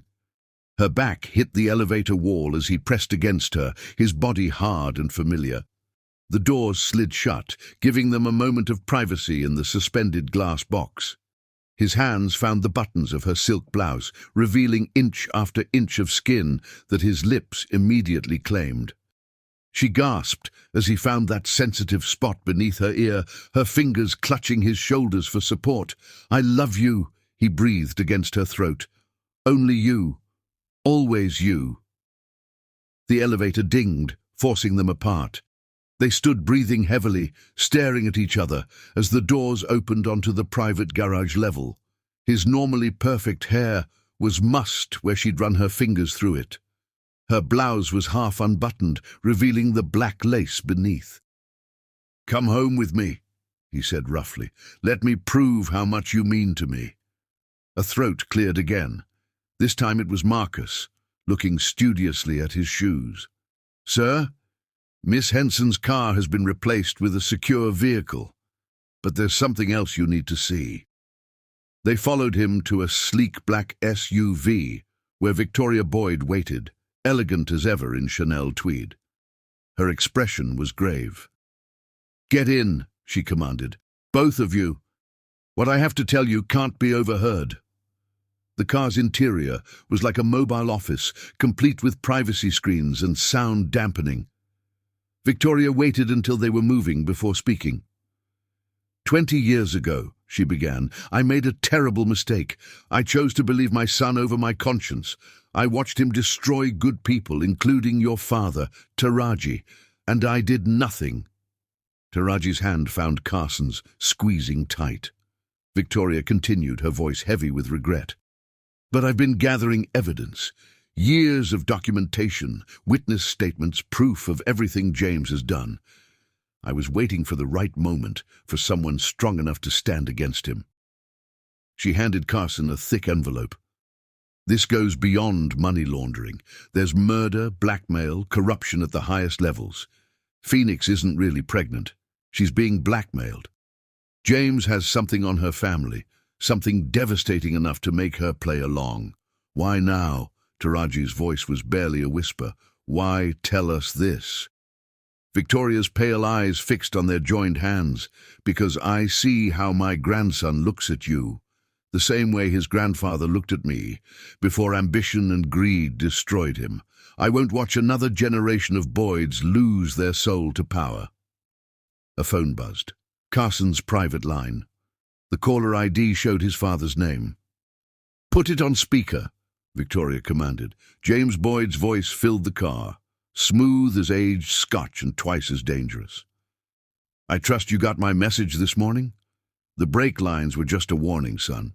There are so many accidents that can happen to ambitious young women in New York. Touch her again," Carson's voice was deadly quiet, "and I'll destroy you myself." "You?" James laughed. "The soft son who cares more about advertising campaigns than real power? You're nothing without me, boy. Nothing without the Boyd name." "No, James," Victoria's voice cut through the car like a blade. "He's everything you never were, a man of integrity, of true strength, and you've just threatened my future granddaughter-in-law on a recorded line." Silence filled the car. Then, "Mother, I should have known you'd choose the wrong side." "The only wrong side was yours." Victoria's spine was steel. "The evidence is already with the FBI. It's over, James. Your empire falls today."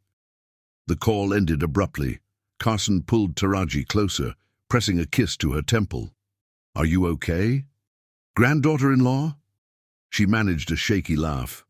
"Someone's getting ahead of themselves." "Oh, please." Victoria waved a hand. "I saw it the moment you walked into your first board meeting.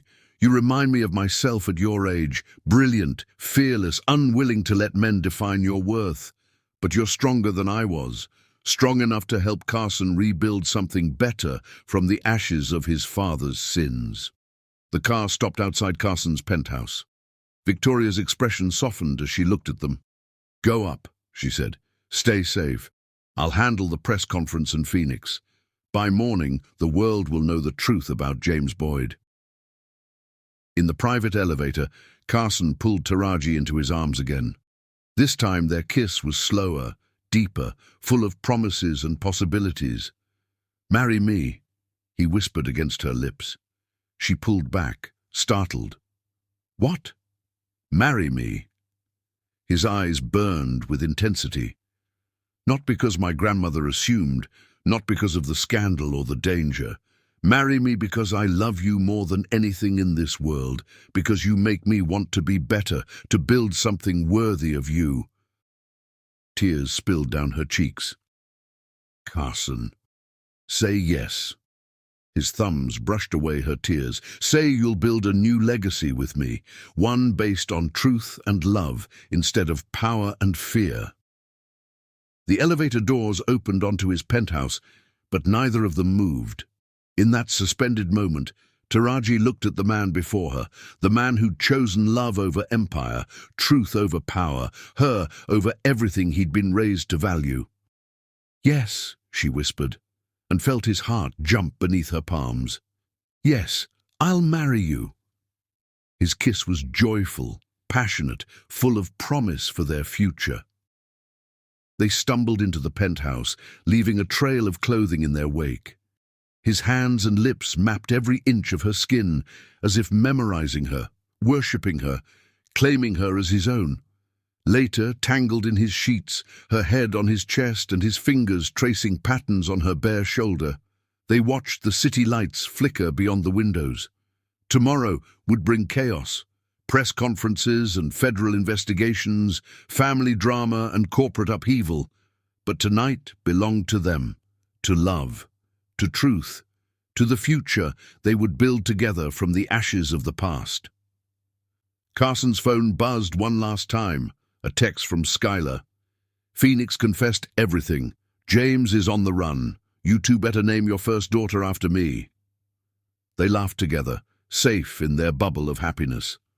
Outside, Manhattan glittered like scattered diamonds, promising a new day, a new beginning, a new legacy of love instead of power. And in the darkness, Taraji whispered, "I love you," and felt his heart soar beneath her cheek. The storm had passed, their love had survived, and the future beckoned, bright with possibility. Chapter 8. Distance makes the heart grow. Fonda. London rain was different from New York rain. It fell in a steady, melancholic drizzle that matched Taraji's mood as she stared out the window of her temporary office in Mayfair. 3 weeks had passed since she'd fled New York, since the media storm had exploded around James Boyd's crimes and Phoenix's lies. 3 weeks without Carson's touch, without his voice in her ear, without his presence making everything right in her world.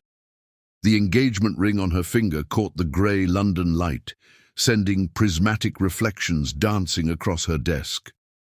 She hadn't taken it off, even though their parting had been complicated. "You're doing it again." Skylar's voice cut through her reverie. Carson's sister had arrived yesterday, supposedly for Fashion Week, but Taraji knew better. Staring at rain and sighing like a heartbroken heroine in a Gothic novel. "I thought you were meeting with Burberry today."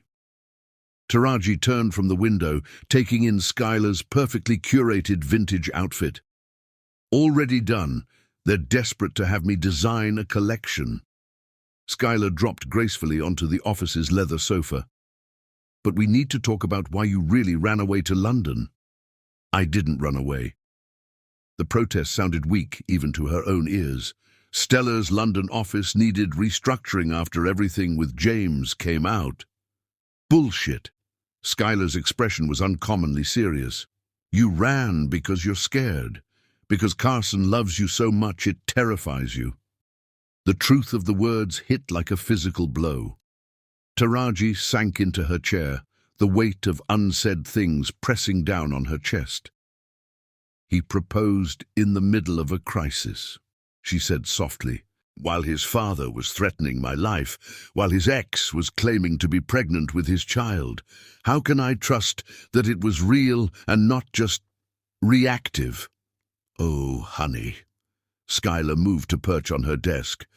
"Carson's been in love with you since the day you called his marketing strategy outdated in that first meeting. The crisis just made him stop pretending he could live without you." Taraji's fingers traced the ring's delicate band. "And now? Now my idiot brother is making himself miserable in New York, buried in depositions against our father, pretending he's giving you space when all he wants is to fly here and beg you to come home." "I saw the news." Taraji pulled up a browser window showing the latest headlines. James Boyd had been arrested in Singapore, trying to access hidden accounts. The Boyd media empire was in chaos, its stock price plummeting as more revelations emerged. "Carson's handling it." Skylar's voice held pride.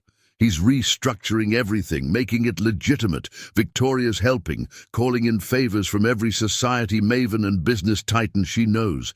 But he needs you, Taraji. He needs your strength, your brilliance, your love." "I need to show you something."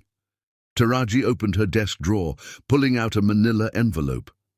This arrived yesterday. Inside were photos, surveillance shots of her and Carson together.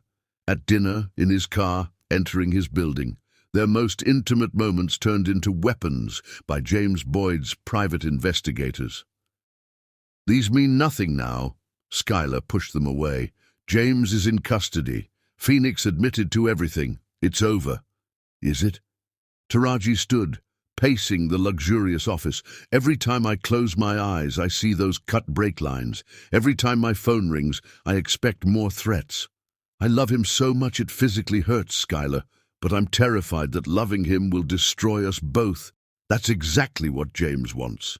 Skylar caught her arms, forcing her to stop pacing. "He wants you afraid, wants you separated from Carson, wants to control you both even from a jail cell."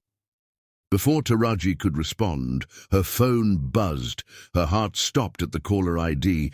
"Carson!" "Answer it," Skylar commanded, "or I swear I'll answer it for you." With trembling fingers, Taraji accepted the call. Carson's voice, rough with emotion and distance, filled her ear. "I miss you." No preamble, no small talk, just raw honesty that made her knees weak. "I miss you so much I can barely breathe." "Carson." Tears spilled down her cheeks. "No, let me finish." His voice caught. "I know you're scared. I know my father hurt you, threatened you, tried to destroy everything we have. But running away isn't the answer. Running away just means he wins. I'm not running." But even as she said it, she knew it was a lie. "Then come home." The vulnerability in his voice broke her heart. "Come home to me. Let me prove that what we have is stronger than his hatred, stronger than your fear, stronger than anything they can throw at us." Skylar quietly left the office, closing the door behind her. Taraji sank onto the sofa, clutching the phone like a lifeline. "I see you everywhere," Carson continued. "In every room of this empty penthouse. I smell your perfume on the pillows. I reach for you in my sleep. I can't do this without you, Taraji. I don't want to." The memories flooded back, his hands on her skin, his lips on her throat, the way he looked at her like she was everything he'd ever wanted, the safety she felt in his arms, the completeness, the absolute rightness of being with him. "I'm scared," she whispered. "I know, but we're stronger together. Come home, and we'll face everything together. The media, the company restructure, my father's trial, all of it. Just come home. I have meetings." Her protest was weak. "Cancel them. I'll send the jet. Be at Heathrow in 3 hours." Her heart raced. "Carson." 3 hours. His voice softened. "I love you, Taraji Henson. Come home and let me spend the rest of my life proving it." The call ended, leaving her trembling with emotion. Skylar poked her head back in. "Well, are you finally going to stop being an idiot and go back to my brother?" Taraji looked around the London office, at the rain-streaked windows, and the life she'd been trying to build away from him. Away from their love, away from everything that made her feel truly alive. "Help me pack." Skylar's squeal of delight probably shattered windows in Mayfair. 3 hours later, Taraji settled into the Boyd private jet's luxury cabin. Her phone buzzed with a text from Carson.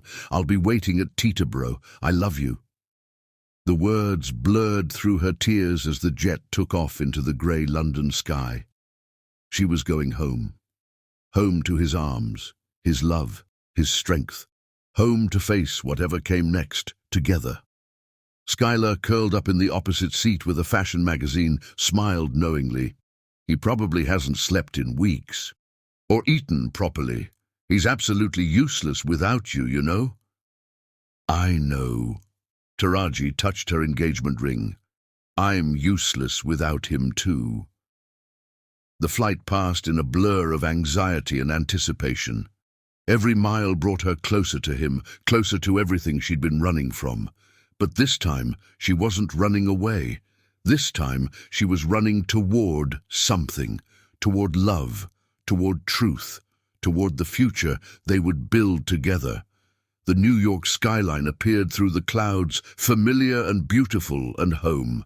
Her heart raced as the jet began its descent. She'd left in fear and confusion. She was returning in strength and certainty. As the wheels touched down at Teterboro, she saw him waiting on the tarmac. Even from this distance, she could see the tension in his shoulders, the way he couldn't stand still. The moment the door opened, she was moving. They came together like magnets, like storm fronts colliding, like pieces of a whole finally reuniting. His arms wrapped around her as hers wound around his neck, and suddenly she could breathe again. Everything that had been wrong in her world righted itself in the space of a heartbeat. "Never again," he breathed into her hair. "Never leave me again." "Never," she promised, breathing in his familiar scent. "I'm home now. I'm home." His kiss was desperate, hungry, full of weeks of longing and fear and love. She melted into him, not caring that Skylar was probably rolling her eyes or that the flight crew was trying not to stare. Nothing mattered except this. His hands in her hair, his heart beating against hers, the absolute rightness of being in his arms. "Take me home," she whispered against his mouth. The ride to his penthouse was torture of the sweetest kind. Every red light was an opportunity for kisses that left them both breathless.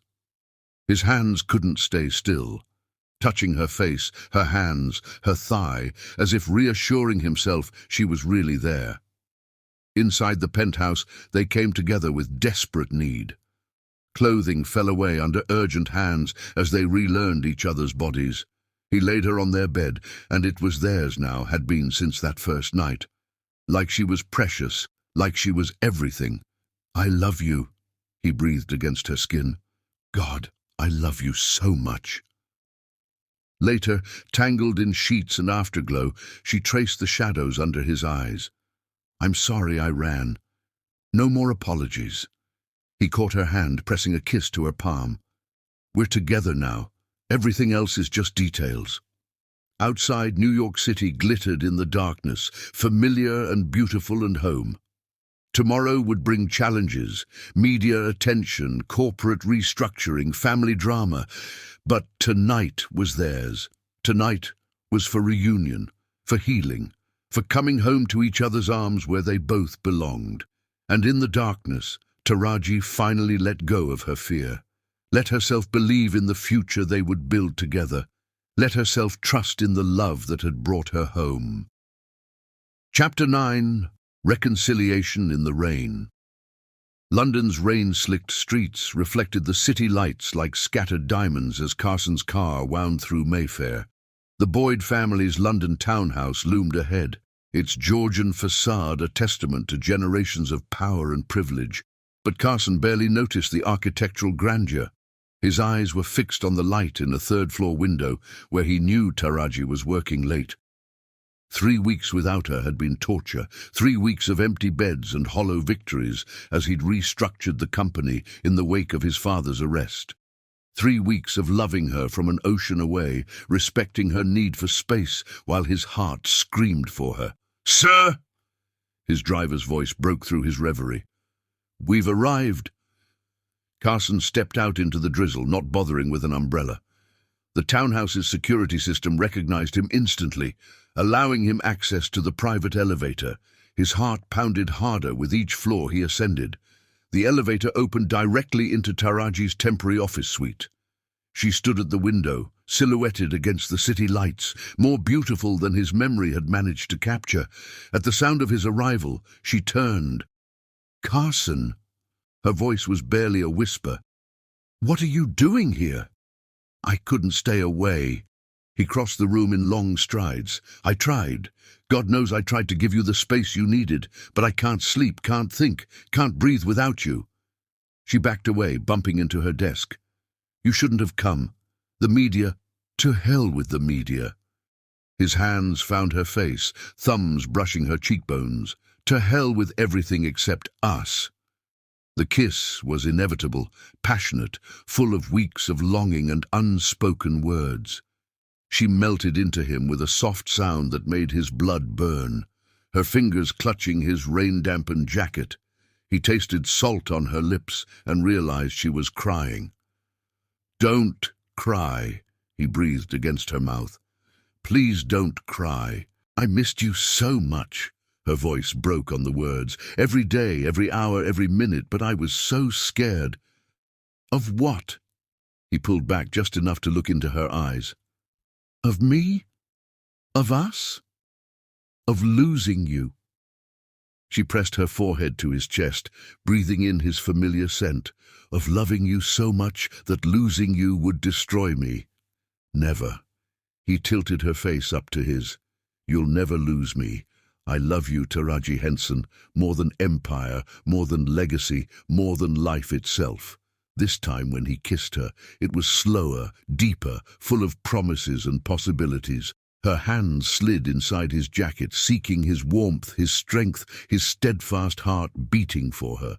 His fingers tangled in her hair, freeing it from its professional updo until it fell in waves around her shoulders. "Come home," he whispered against her lips. "Come home to me." "Carson." She arched into his touch as his mouth found that sensitive spot beneath her ear. "The company is fine."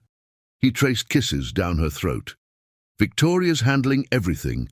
Skylar's keeping the board in line. But I need you. Need your strength, your brilliance, your love. Their reflection in the window caught his eye. Her wrapped in his arms, the city lights creating a halo around them. She was wearing one of her power suits, a cream Valentino that made her skin glow like burnished gold. The sight of her in his arms again made his heart stutter. "I was so angry with my father," she said softly, "not just for what he did to my father, but for making me doubt this, doubt us. He can't hurt us anymore." Carson's hands slid down her sides, mapping her curves through the expensive fabric. "He's facing federal charges. Phoenix testified against him. It's over." "Is it?" She pulled back slightly. "The media's still camped outside Stella's offices. Everyone's waiting for the Boyd Empire to implode." "Let them wait," he began, slowly unbuttoning her suit jacket. "We'll build something better from the ashes. Something based on truth and love instead of lies and power." The jacket fell away, revealing a silk camisole that made his mouth go dry. Her skin glowed in the city light, warm and perfect beneath his hands. She shivered as his fingers traced her collarbone. "I love you," she breathed, and the words were both surrender and victory. "God help me, I love you so much." They came together again, passion blazing between them like lightning. His tie joined her jacket on the floor as their kisses grew more desperate. She pushed his suit jacket from his shoulders, needing to feel his strength beneath her hands. "Not here," she gasped as his lips found her throat again. "The security cameras are already disabled." He smiled against her skin. "I had Skylar's help arranging this surprise." Her laugh turned to a moan as his hands found bare skin beneath her camisole. "Of course you did." The massive desk proved the perfect height as he lifted her onto it. Papers scattered, but neither of them cared. All that mattered was touch, taste, the desperate need to reconnect after weeks apart. Her legs wrapped around his waist as his mouth claimed hers again and again. "I need you," he breathed against her lips. "Need to feel you, taste you, love you." "Then take me home." She pulled back, eyes dark with desire. "Take me where we can properly make up for lost time." The private jet waited at Heathrow, but the 40-minute drive felt like an eternity. They couldn't keep their hands off each other in the back of the Bentley, every red light an opportunity for kisses that left them breathless. "I had the penthouse redecorated," he said between kisses. "Everything you ever mentioned liking. The vintage clawfoot tub you saw in that magazine. The hand-painted silk wallpaper from Paris. You did all that while I was gone. I needed to feel close to you somehow." His honesty made her heart ache. Needed to create a home worthy of you. The flight home was torture of the sweetest kind. Even in the luxury of the private jet, they couldn't properly reunite. Too many eyes, too many protocols. But their touches lingered, their gazes locked, their hearts beating in perfect synchronization. New York greeted them with its own kind of rain. Harder, faster, more urgent than London's gentle drizzle. The city welcomed them home with a storm that matched the passion in their hearts. Inside the penthouse they came together like forces of nature. Clothing fell away under desperate hands as they relearned each other's bodies. Every touch was electric, every kiss a homecoming, every caress a promise of forever. He laid her on their bed, and it was theirs now, had always been theirs, like she was precious, like she was everything.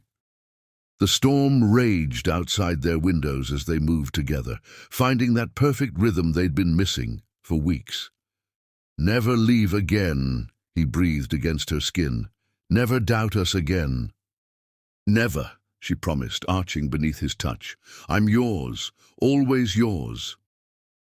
Later, tangled in sheets and satisfaction, they watched lightning paint the sky outside their windows. His fingers traced lazy patterns on her bare shoulder as she listened to his heartbeat beneath her cheek. "Marry me," he said softly. She lifted her head to look at him. "You already asked me that. I already said yes." "I know." He caught her left hand, kissing the ring he'd never asked for back. "But I want to ask you again, now that the crisis is over, now that you've chosen to come home, marry me, Taraji Henson. Build a new legacy with me." Tears spilled down her cheeks as she smiled. "Yes, 1,000 times. Yes." The kiss that followed was soft, sweet, full of promise for their future. Outside, the storm began to fade, leaving behind a city washed clean, ready for new beginnings, ready for their love story to write its next chapter. Tomorrow would bring challenges, press conferences and board meetings, family drama and corporate restructuring. But tonight belonged to them, to love, to truth, to the future they would build together. And in the darkness, wrapped in each other's arms, they were finally completely home. Chapter 10. The Fall of an Empire. The Metropolitan Museum's Grand Hall glittered with 1,000 lights, the annual autumn gala in full swing. New York's elite moved through the space like exotic birds, draped in designer gowns and family jewels. Taraji stood at the top of the marble staircase, feeling the weight of every eye in the room. Her gown was a masterpiece, black Zuhair Murad that made her dark skin glow like burnished gold. Diamonds from the Boyd family vault adorned her throat and ears, Victoria's pointed message to society about where she stood. The engagement ring on her finger caught the light, sending prismatic reflections dancing across the marble. "You're stunning." Carson's voice in her ear made her shiver. He looked devastating in his tuxedo, every inch the powerful CEO. "Ready to face the lions. With you." She threaded her fingers through his. "I'm ready for anything." They descended the stairs together, a united front against the whispers and stares. The gala was their first public appearance since the scandal broke, since James Boyd's arrest and Phoenix's confession. Every media outlet in the city had fought for coverage rights. Victoria Boyd held court near the champagne fountain, resplendent in vintage Dior and generations of family jewels. Her smile when she saw them was genuine, a rare sight in these halls of power. "Darlings." She kissed their cheeks, marking them as hers before all of society. "You look perfect together." "Mother." Marina Boyd's voice cut through the pleasant moment. She wore Chanel and an expression of barely concealed desperation. "We need to discuss the seating arrangements. James's place at the family table will remain empty." Victoria's tone could have frozen champagne. "As will yours if you continue to support him." Carson's hand tightened on Taraji's waist as his mother's face crumpled. "Marina," he said softly, "it's time to choose. Your husband's crimes are exposed. Don't go down with him." "He's your father." Marina's voice shook. "Everything he did for this family." "No." Taraji couldn't stay silent. "He did it for power, for control.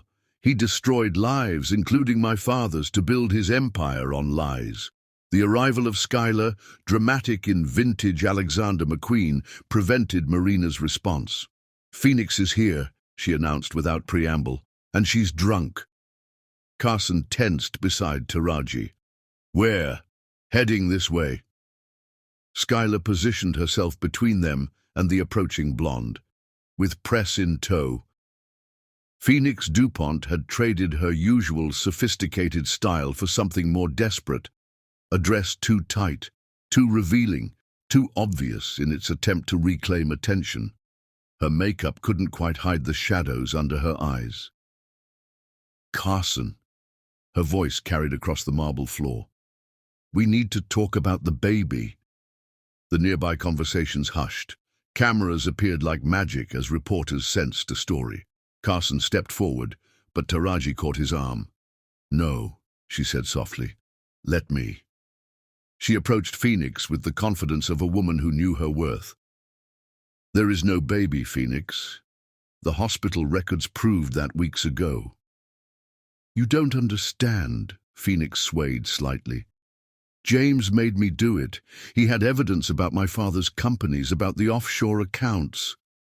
"We know." Taraji's voice was gentle. "Victoria found everything. You're not the only victim of James Boyd's manipulation." Phoenix's perfect facade cracked. Tears spilled down her cheeks, ruining her careful makeup. "I'm so sorry," she whispered. "I never wanted. He said he'd destroy my family." The cameras were going crazy, capturing every moment of the confession. Taraji did the last thing anyone expected. She hugged Phoenix. "It's over," she said softly. "He can't hurt any of us anymore." The moment was shattered by a commotion at the entrance. James Boyd, out on bail and clearly drunk, stormed into the gala with security in pursuit. "You ungrateful bastards!" His voice boomed through the grand space. "Everything I built, everything I sacrificed, and this is how you repay me?" Carson moved to shield Taraji, but she stepped forward instead. This was her moment, her chance to face the demon who'd haunted both their families. "You built nothing," she said clearly. "You stole and lied and destroyed lives to create an empire of paper. And now it falls. You." James's face contorted with rage. "The daughter of that self-righteous fool who thought he could expose me. You seduced my son, turned him against his own blood. That's enough." Carson's voice cut through the chaos like a blade. "Security, remove my father, and make sure the DA knows he violated his bail conditions. You're nothing without me." James struggled as security grabbed his arms. "Nothing without the Boyd name." "No, father." Carson's arm wrapped around Taraji's waist. "I'm everything you never were. A man who chose love over power, truth over empire. And I've never been prouder to disappoint you." The guards dragged James away, his shouts fading into the stunned silence. Victoria stepped forward, commanding attention without effort. "Ladies and gentlemen," her voice carried to every corner of the room, "you've just witnessed the end of an era, but also the beginning of a new one. Boyd Media Group, under the leadership of my grandson Carson and his brilliant fiancée Taraji Henson, will be transformed, built on truth, on integrity, on the values that should have guided us all along." She raised her champagne glass. "To the future, to love, to doing better than those who came before us." The crowd responded automatically, raising their glasses in toast. Marina stood frozen for a moment before something in her seemed to break. She crossed to Carson and Taraji, tears in her eyes. "I choose you," she whispered. "My son, my future daughter, I choose love." The moment was perfect. Family healing, truth prevailing, love conquering all, until Taraji saw the red dot of a laser sight dancing across Carson's chest. She moved without thinking, pushing him aside as the shot rang out. Pain bloomed in her shoulder as security tackled them both to the ground. Screams filled the grand hall as guests fled in panic. "Taraji!" Carson's voice was frantic as he cradled her. "Someone call an ambulance." "I'm okay." The pain was distant, shock setting in. "Just a graze. Carson, I'm okay." "James's last loyal man."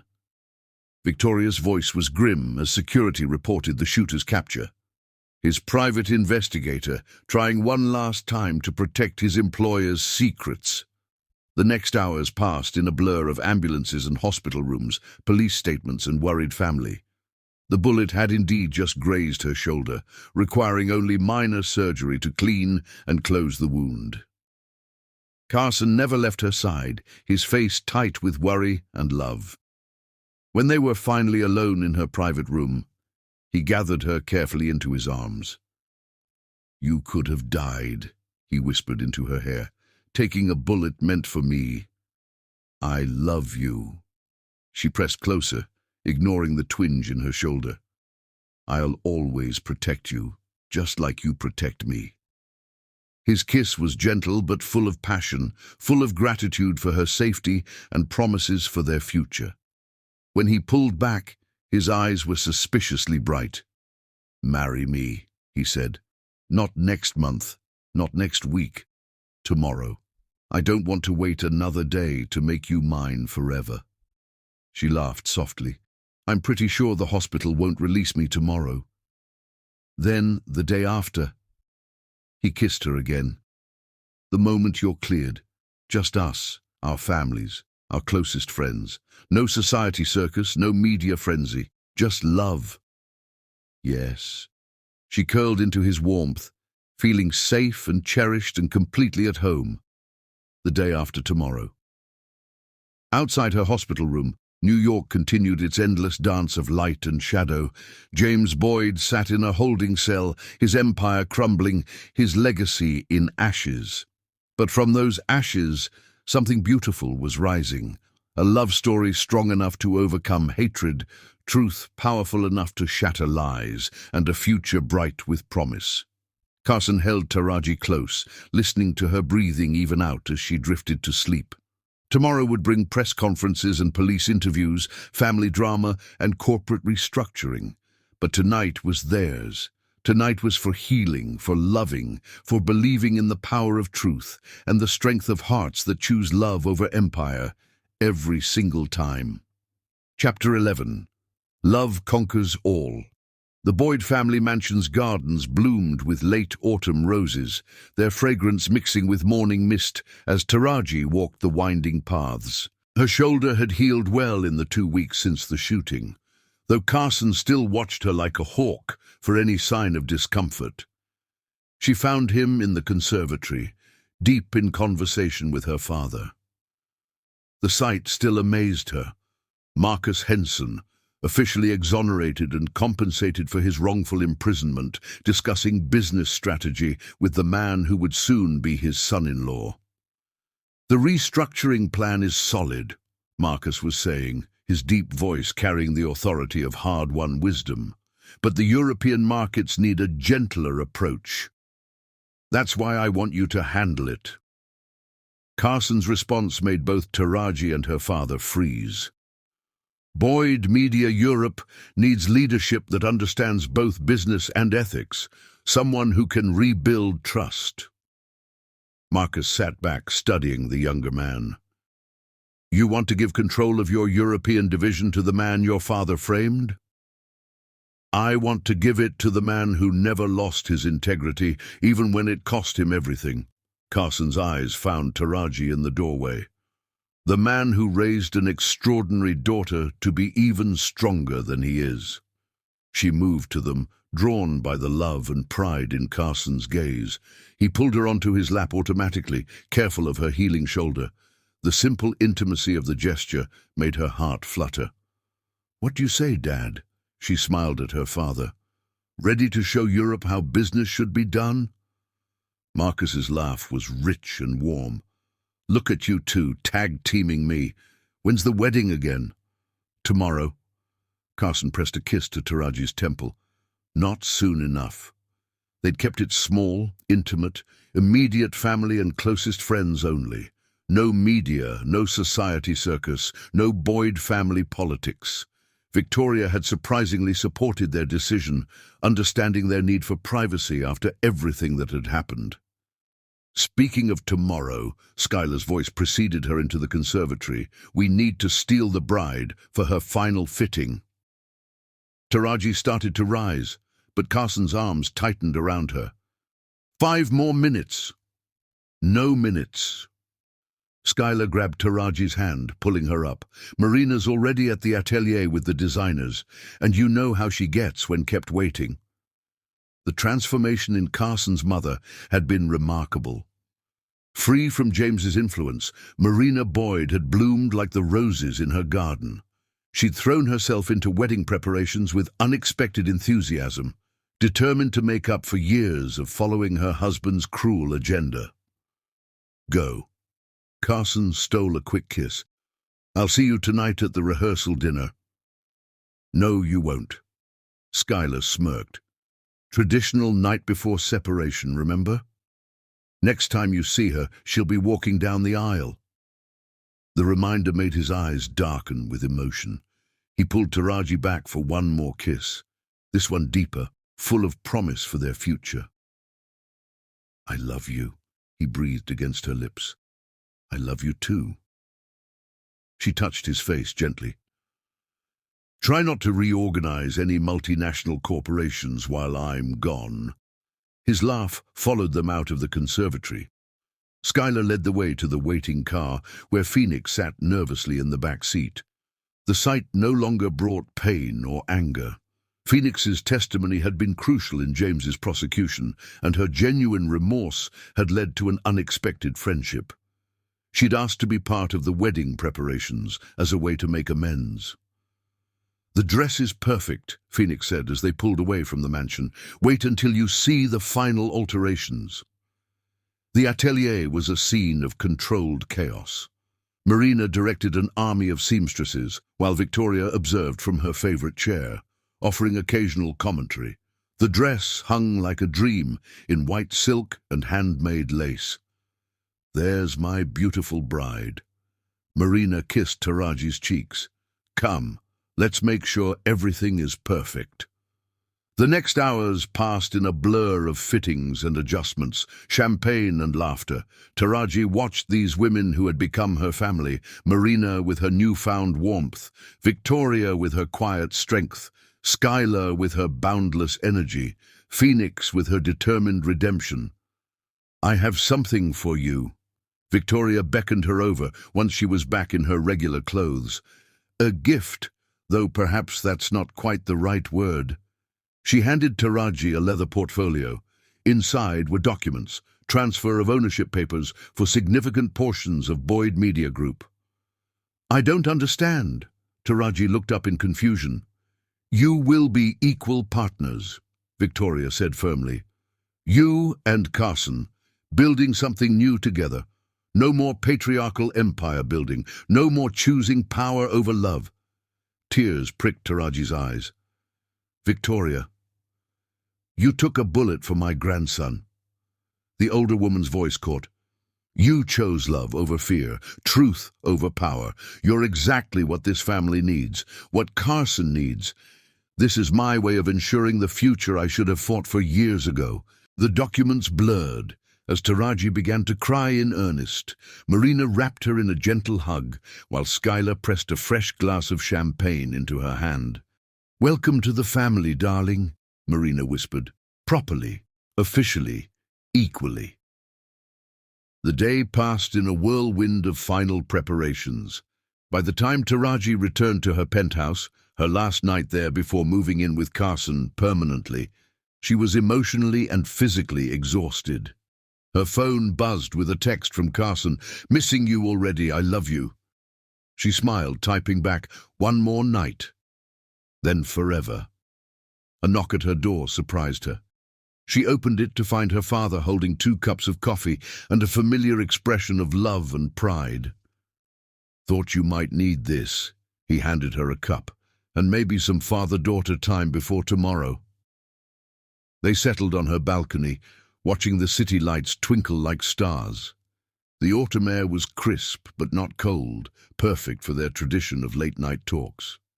"I never thought I'd say this," Marcus began, "but Carson Boyd is nothing like his father. The way he looks at you, that's real love, baby girl. The kind that changes worlds." "I know." She leaned her head on her father's shoulder. "I'm sorry it took me so long to trust it." "You needed time to heal. We both did." He kissed her hair. "But love won in the end. Real love always does." They talked late into the night, about the past and future, about healing and hope, about the power of choosing love over fear. When Marcus finally left, Taraji stood at her window, looking out at the city that had seen her highest highs and lowest lows. Tomorrow she would marry Carson Boyd.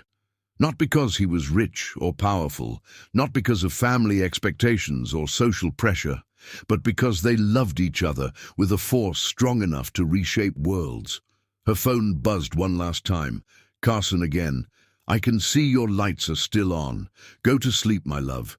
Dream of me. Dream of tomorrow. Dream of forever. She touched the screen gently, heart full of love and certainty. Forever starts tomorrow. I love you. Outside, New York glittered like a promise. In his own penthouse, Carson stood at his window, probably looking toward her lights just as she looked toward his. Tomorrow would bind them together officially, but their hearts had been bound since that first storm-swept night. Taraji changed for bed, her wedding dress hanging like a dream in its garment bag. Everything was ready. The intimate ceremony in the mansion's rose garden, the small reception, their honeymoon departure to a private island where they could just be themselves. As she drifted to sleep, she smiled, feeling the rightness of everything settling into her bones. Love had won, truth had prevailed, and tomorrow would begin the rest of their lives, together. Chapter 12. Full Circle. The Boyd Mansion's rose garden had never looked more beautiful. Autumn sunlight filtered through the changing leaves, casting golden light on the intimate gathering. White roses and burgundy dahlias created a natural cathedral, their petals occasionally drifting down like nature's confetti. Taraji stood in Victoria's private suite, examining her reflection in the antique mirror. Her wedding dress was a masterpiece of silk and hand-beaded lace, combining classic elegance with modern sophistication. The something old was a diamond-encrusted hair clip from Victoria's personal collection. Something new was the dress itself. Something borrowed was Marina's pearl bracelet. Something blue was a sapphire anklet from Skylar. "You look like a dream." Her father's voice made her turn. Marcus Henson stood in the doorway, handsome in his tuxedo, eyes bright with unshed tears. "My beautiful, brilliant girl." "Daddy!" She reached for him, careful not to wrinkle the dress. "Carson's already in the garden." Marcus wrapped her in a gentle hug. "That boy looks like he might pass out from happiness. You sure about this? Not too late to run away to Paris?" She laughed, the sound full of joy and certainty. "I've never been more sure of anything." The garden path was lined with candles in crystal hurricanes, their flames dancing in the autumn breeze. As the string quartet began playing, Taraji took her father's arm, her heart racing with anticipation. The moment she saw Carson, everything else faded away. He stood beneath an arch of roses, devastatingly handsome in his tuxedo, his eyes fixed on her with such love it nearly brought her to her knees. The 50 steps to reach him felt like an eternity and a heartbeat all at once. Victoria, officiating the ceremony, smiled as Marcus placed Taraji's hand in Carson's. Their vows were personal, honest, full of promises forged in the fire of everything they'd overcome. "Taraji," Carson's voice was rough with emotion. "From that first night in the storm, you've been my heart, my home, my truth. You make me want to be better, to build something worthy of your love. I promise to spend every day showing you that choosing love over fear was the right decision, that choosing us over empire was the only choice that mattered." Tears spilled down her cheeks as she spoke her own vows. "Carson, you saw me, really saw me, from the beginning. Not as an employee or a conquest, but as an equal, a partner, someone worth fighting for. I promise to be your strength when you need it, your peace when you're troubled, your home when the world is too much. I choose you today and every day above all else." Their kiss was sweet, tender, full of promise for their future. Rose petals drifted around them as their families applauded, the moment perfect in its intimacy. The reception was held in the mansion's conservatory, transformed into a magical garden of lights and flowers. Marina had outdone herself with the details, from the hand-painted place cards to the vintage champagne Carson's grandfather had laid down for just such an occasion. "A toast," Victoria raised her glass, commanding attention without effort. to love that overcomes all obstacles, to truth that shatters lies, to a future built on integrity instead of power. As evening fell, Carson led Taraji away from the celebration. "I have a surprise for you." The car waited at the front drive, not the usual Bentley, but a classic Aston Martin convertible. "Where are we going?" His smile was mysterious as he helped her in, careful of her dress. "Back to the beginning." Eclipse looked different in the autumn twilight, its rooftop garden glowing with thousands of tiny lights. The same bartender from that fateful night greeted them with champagne. "You planned this." Taraji's heart swelled with love as she recognized the exact spot where they'd first connected. "I wanted to show you how far we've come." Carson pulled her close, swaying gently to the soft music. "That night, I thought I was just helping a brilliant employee get home safely. Instead, I found my soulmate." She pressed closer, breathing in his familiar scent. "Did you know then that this was special? The moment you looked at me with those fierce, beautiful eyes and insisted you were perfectly fine while swaying on your Louboutins." His laugh rumbled through his chest. "I was done for." Their kiss was passionate, full of memories and promises. The city stretched out below them, a glittering witness to their love story. When they finally broke apart, Carson's eyes were dark with desire. "Mrs. Boyd," he murmured against her lips, "shall we continue this celebration somewhere more private?" The penthouse, their penthouse now, welcomed them home. Rose petals created a path to their bedroom, where more candles cast intimate shadows. Carson's hands trembled slightly as he began unfastening her dress. "I love you," he breathed against her skin. "God, I love you so much." The dress fell away like water, revealing silk and lace beneath. His sharp intake of breath made her smile. Even after everything, she could still take his breath away.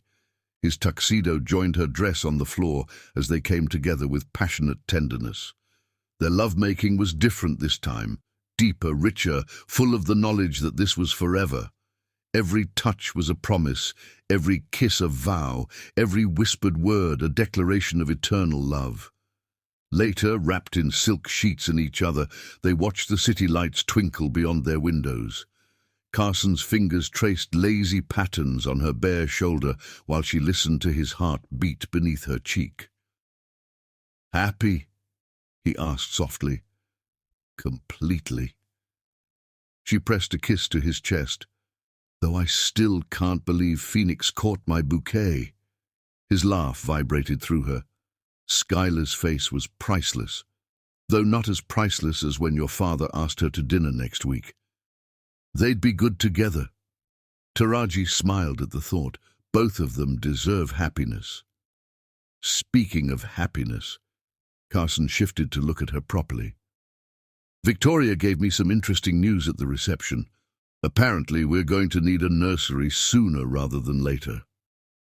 Taraji sat up, clutching the sheet to her chest. "What?" His smile was radiant as he placed a hand on her still, flat stomach. "She claims she's never wrong about these things. Something about a grandmother's intuition." Joy exploded through her chest as she realized he was right. She was late, had been too busy with wedding preparations to notice. They came together in a kiss that tasted of happy tears and future dreams. "A baby," she whispered against his lips. "Our baby. A new generation."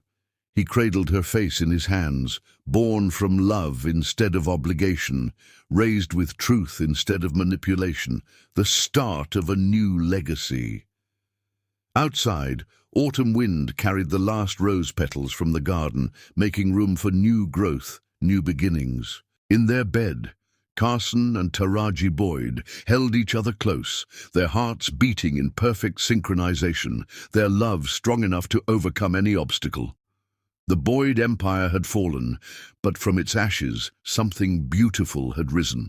A love story powerful enough to break generational curses, heal ancient wounds, and create a future bright with promise.